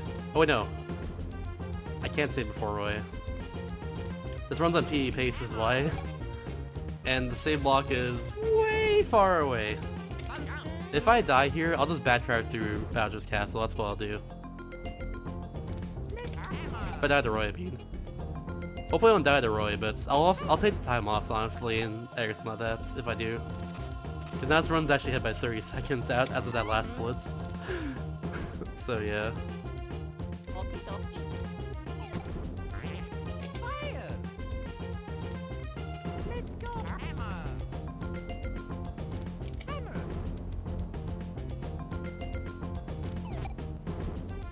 Yeah, it'll be easy. Don't worry. Roy is probably the hardest fight out of all of them. I shouldn't do what happened there, though.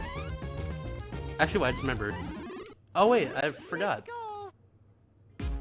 Actually, wasn't forgetting. It's just game being a jerk right there. Camera? That was strange. There we go. Got past the thing. But yeah, I forgot. I got 1 up right there. So I was only fine until Ludwig happened. But Ludwig was the source of that happening. I'll lose timer because of that encounter. I couldn't do anything about that. I think I was actually no. I think it was a position wrong is what happens. So I probably could have done something about that, but I guess I just didn't do it correctly. Anyways, it's fine. I'm probably behind here again, but I can save time later. So I think I can. Yeah, I have time to save on Larry. I can do that. And 455. Take that, Darbian.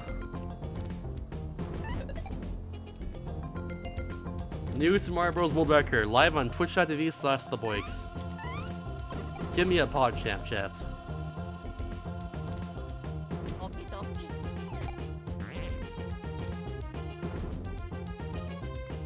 or a nice hearty lull. Either way.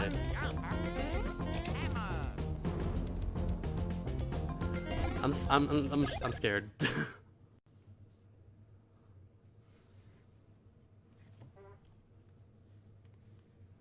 We're saving before Roy.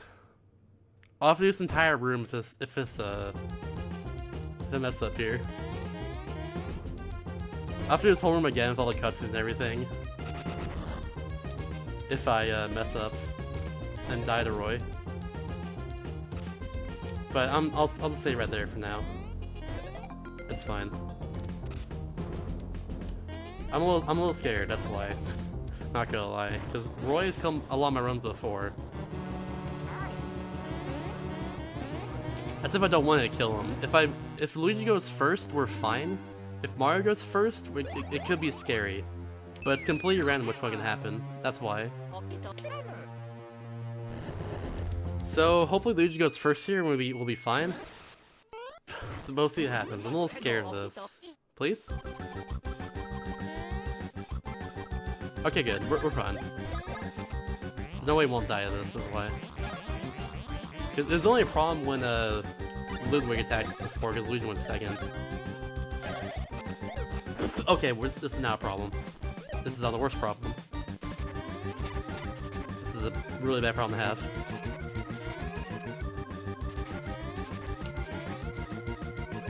Okay, we're good. Woo!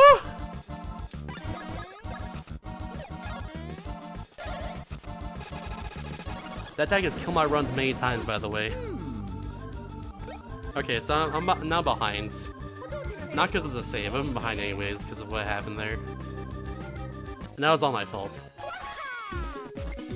So, it's okay.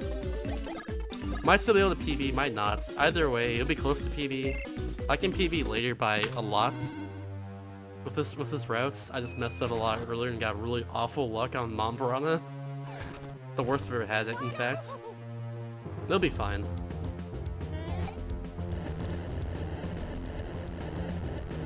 I'll be okay.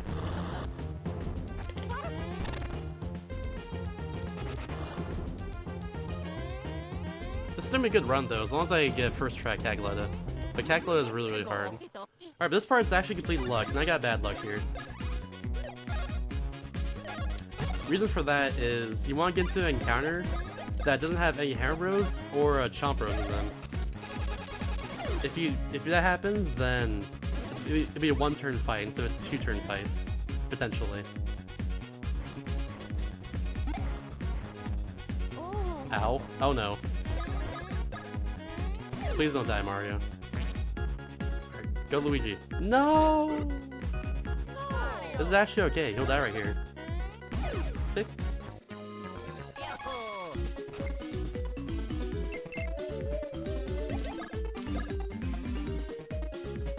And for mega safety reasons, for mega ultra safety reasons,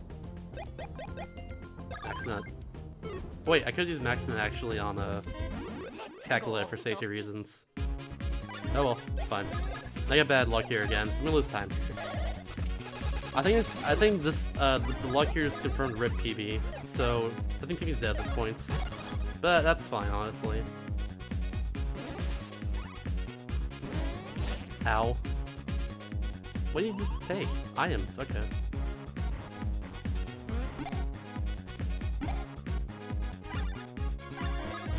Get back, jerk.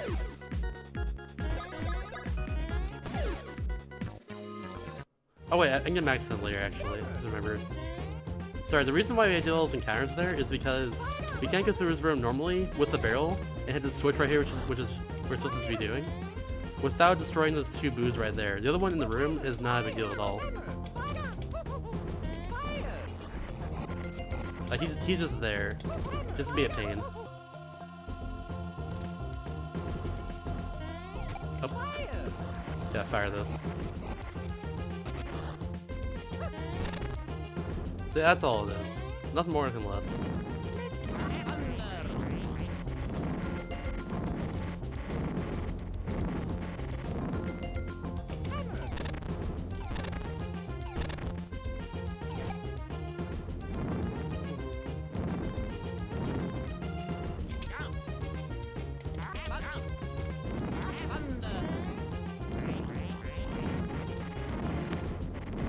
You can't make the cycle, unfortunately, to go all the way to the left of that room.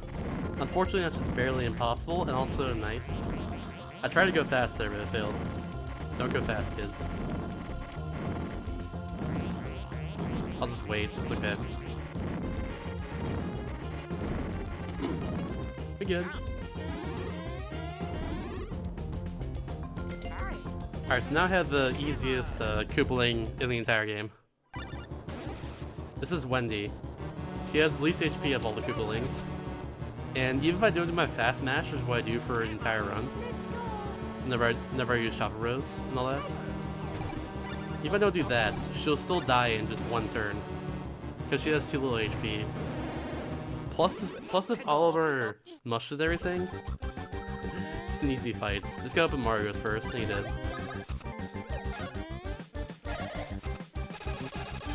See? There we go. Easy peasy. There we go, maxing this as well too. So we're good for Kagla. Nice 2 again. My power's really good with Mario, actually.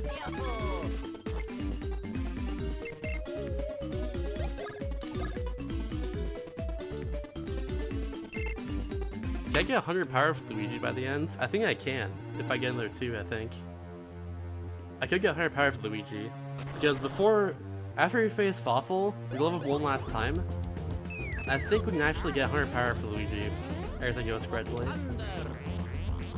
It doesn't matter whatsoever, but I've never gotten it before because my rolls have not been the best.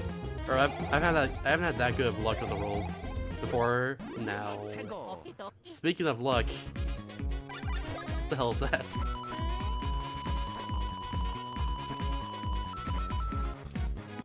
Oh well, that's all luck right there. I could do nothing to avoid that. The game decided to just throw a magic Koopa on me when I fell down there.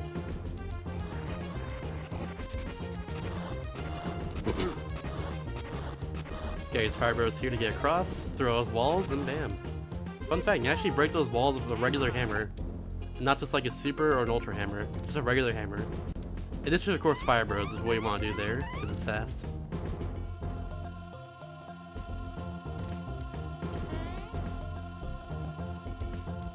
It's very magical in here. It's a very magical encounter.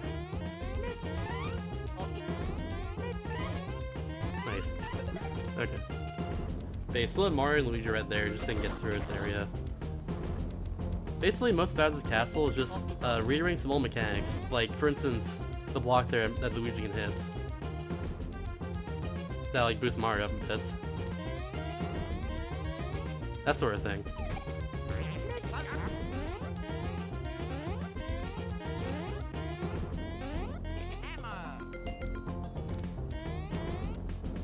Alright. Many a little too long. Or did a little too much menuing there. Okay, I had bad luck first off. I got horrible luck first off.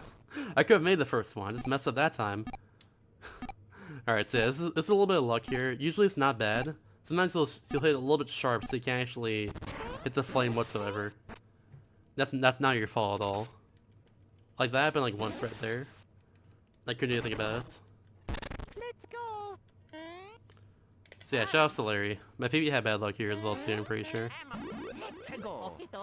But it's fine. I could have wanted to kill him here if I do this correctly. Let's do this. Nope, not enough. Please? Rip. That's fine. Ow. It's actually faster to hit there anyways. I wanted to see if I can make it go as long as possible. Oh, it's a little bit short, that's fine. Get some max mushrooms.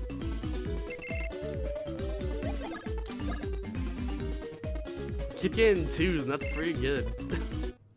Oh, split there. Actually looks like because I died earlier in that encounter with Luigi, and you get the XP for it. I think I died earlier in Luigi, and you get the XP for it. And there you go again. It's luck.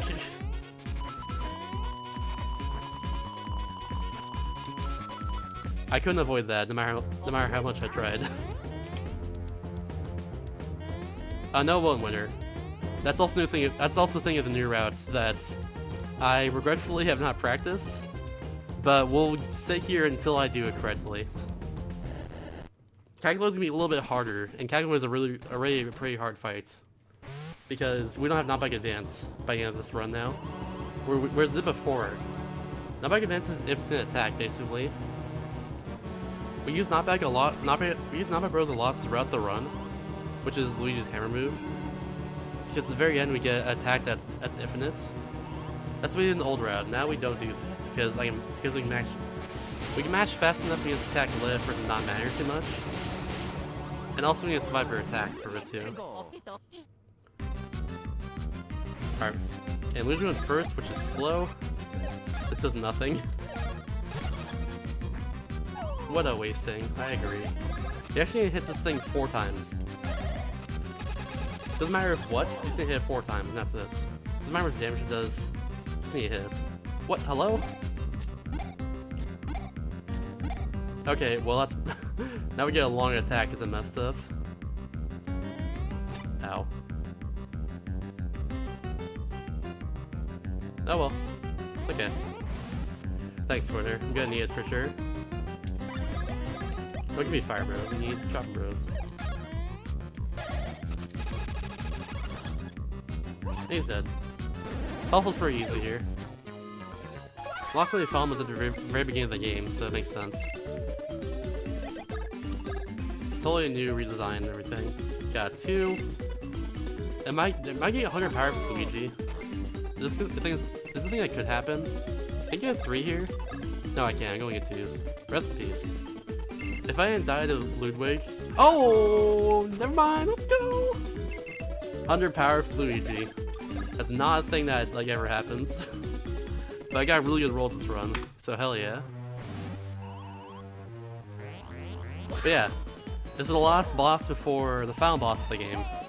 After all of Bowser's Castle, behind by a minute and a half now. But it's okay. You can thank Wendy for that one. And Ludwig, of course. And Roy, of course. But it's totally fine. We're gonna face Caglea now, and I've not practiced this, so I'm gonna take a safe here anyways, but I'm gonna safe aside no matter what. Here's what I'm gonna do. I'm gonna go up to Caglea, gonna chopper bros her a bunch, gonna hit her in the face. It's gonna be pretty cool. There we go. Bowser's Castle, Great Door, save right here. And wish me luck, everyone. 2,000 coins. This boss fight is one of the hardest boss fights in the entire game. Or, it's the hardest boss fight in the entire game. And very fitting as well, too.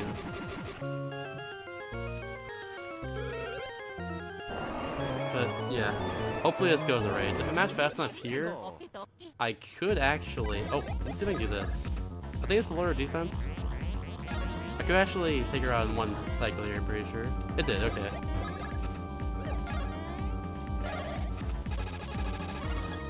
Perfect. Nice. That was really good.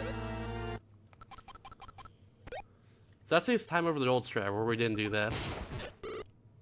No. So now we have some of the hardest attacks to avoid in the entire game. Let's hope for the best, everyone. I need to practice this, like, after I'm done, pretty much. If I get this first try, I'll be very happy. Hopefully it's the first try. So first off, we're gonna go over here and knock back her hand right here. And for the sake of safety, I'm gonna do this. Max Nut. Give me a Max Nut in chat, everyone. Team of mine. So the right hand actually spawns a very long attack where she shoots fire at us, and you have to like jump. You have to basically jump around jump at the bros to get away from it. Takes a while though. Oops. Chop bros. The hands don't have a whole lot of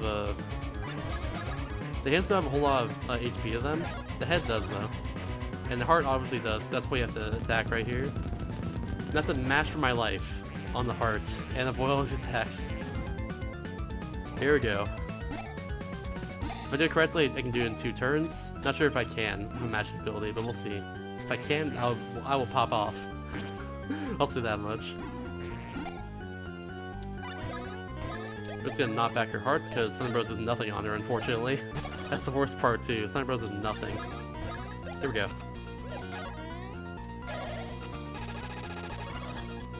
Hopefully that's enough. I knew that twice. She should be in her second phase now, I think. Let's see.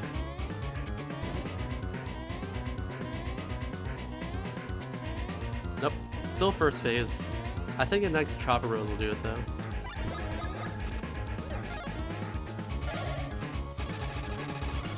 That started off bad, but hopefully this is fine. Okay, we get the arms. That's the worst attack.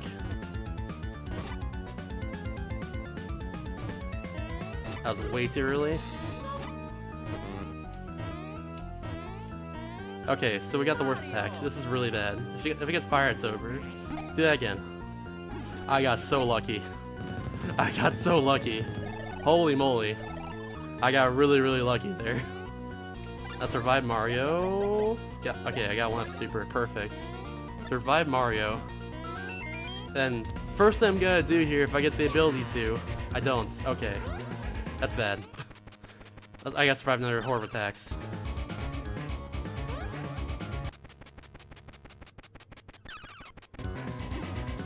Please, do that again. You are the best. You know you're the worst.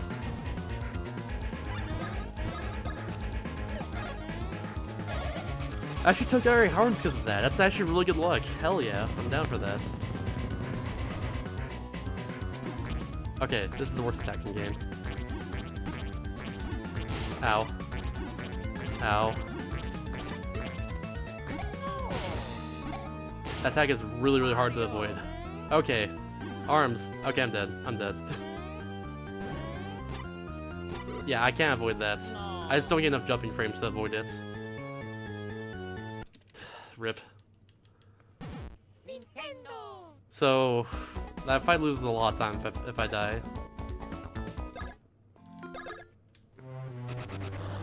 But it's a very hard fight though. I thought I had that first try. And then Mario died. If Mario didn't die, I would have had that first try. Like I said, that's the hardest fight in the entire game. It's really, really easy to fail it. Oh. Alright, let's do it to it. Let's salty run it back. Time for the salty run back.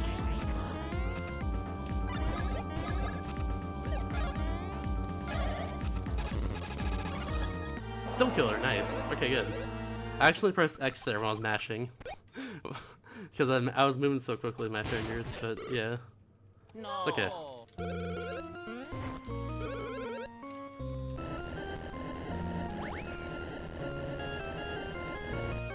Ugh.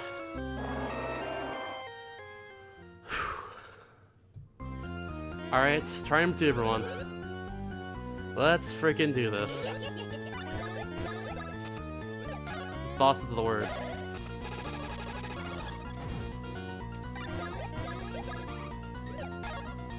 It's gonna attack the right hand because it spawns a slower attack. There we go, nice. That's why I attacked the right hand there first. The left hand's, or her left hand rather, her right hand spawns a thunder attack, which is fast. Fire attack is slow, so you attack that to get out of the way. Do that again. One more time. Oh, that's it, okay.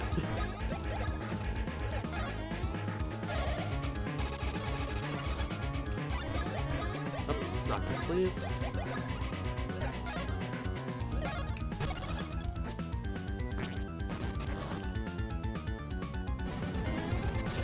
Oh, I forgot the max nut, I just realized. Oh shit.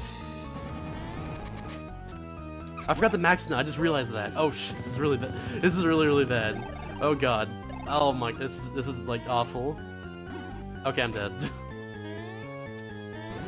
Yeah. that was all on me. I totally forgot about that. Oh boy. So if I...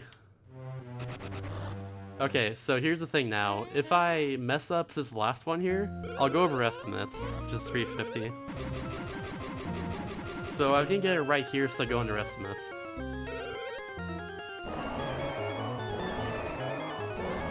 Yeah, that was my own fault. This will be fine this time. At least I hope so.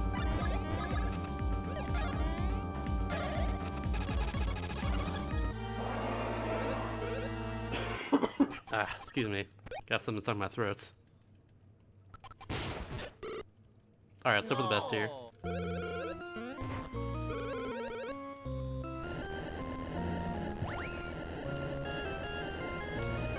If you couldn't tell, this fight's really freaking hard. It's a really difficult fight. And especially so in the speedrun, not doing knockback advanced strats.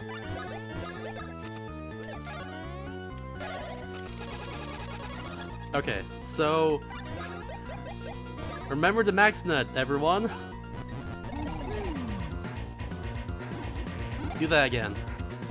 Oh, that's fine. Barely slower, it's okay.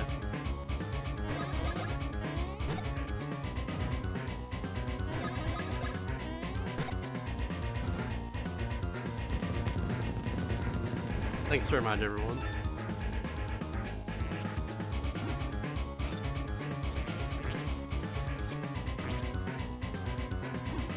Alright, good. Now let's go.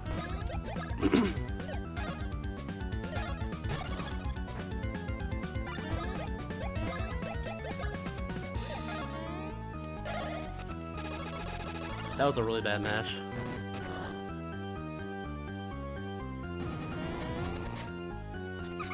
Good. I'm about to survive another phase. Yeah, I'm on the third phase right now. I might have been better than my first one, actually. Was my first one bad? I don't think my first match was bad, my first attempt. I don't think it was actually bad, like... Oh well. Let's survive the fourth phase. That's all we have to do.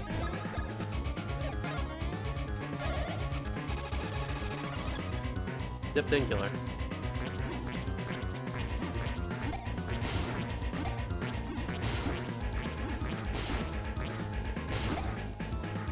It's one of the scariest attacks in the game, by the way.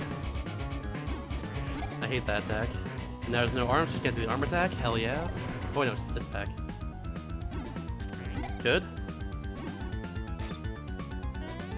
This is 4th phase Cacklehead, by the way. It's a nightmare. There's a lot of attacks that can kill you very quickly. Like the arm attack. I think Flaying gets. I should be fine now, I think. But to be careful... Oh, I should have armed the right one. Should have armed the right one. Oh well. Or hit the right one. This is why. It's fine.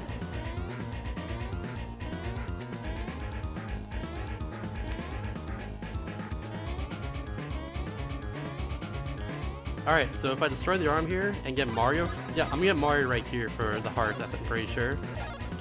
She should be dead here if I get the move right here. I think I do. I think I do. Please tell me I do. Okay, this is awful.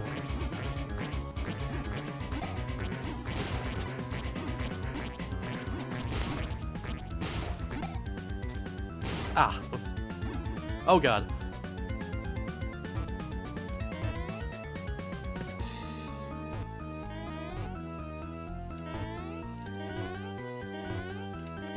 Okay.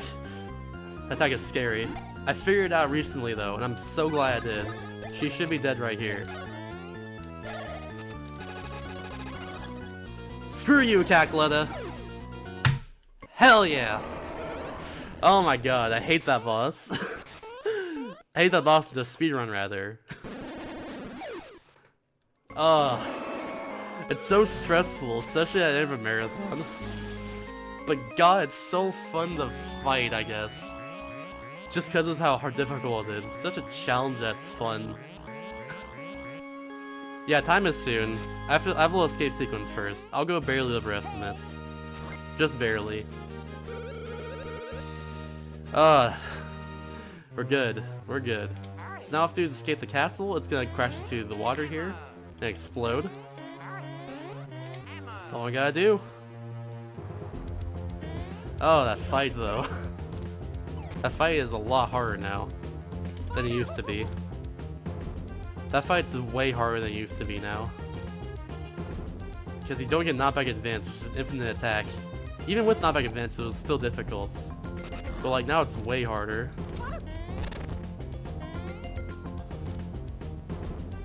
I'm glad that happened though. I'm glad I made it through that. Let's just say that much. I'm sorry, Andric.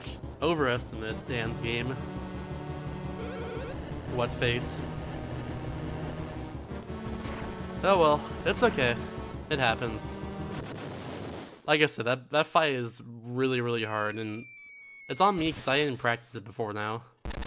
It's also on me because I didn't go through 3.5 hours of this run to practice it, which is my own fault as well too, but don't worry about it. Anyways, time's getting up soon. It's on the very last text box of Prince Peasley talking. I'll point it out. And now, B. McKean sees them off, and... time. So yeah, I got 350.41. Oh well, it's okay. I'm happy about that run though. I get to try a new route before I did anything else, and I provided some pretty okay commentary. I just wish my run was better at the end. But that's on me and luck a little bit too. I'll beat this run probably tomorrow, I think. That's alright. Now enjoy my favorite credits music of all time. Actually, up there are the ones with these credit music. But this credits music is delightful. Yeah, that's it for me. I just did a run of an almost 4-hour game in a marathon. That's the first time I've ever done that. I'm known mostly for running in a lot shorter games, like between like usually like half an hour to like hour and a half or so. So like doing a run like this in a marathon is a little bit exhausting, but I'm glad I did it. Hopefully I can get this run to AGQ as well too, but we'll see. Or RPG Limit Break when it switches over for that. We'll see it happens. I just need to like, you know, hammer out some stuff and play better. But it's okay. But thanks for having me, everyone. And this will spring the end of Valuethon as well. So hope you enjoyed and watch this whole weekend. And if you want to, you can follow me on Twitch or stuff like that. I think there's a rare commands. I'll also type in chat. Hi. Do what you gotta do. Yeah, that's it for me in the whole marathon. That will be Hope it. you all enjoyed. I'm not sure if Voice has something to say. I'll go ahead and cut off Shasta here. There we go. We'll play some music on the way out. That's going to be it for the marathon, though. Thanks for...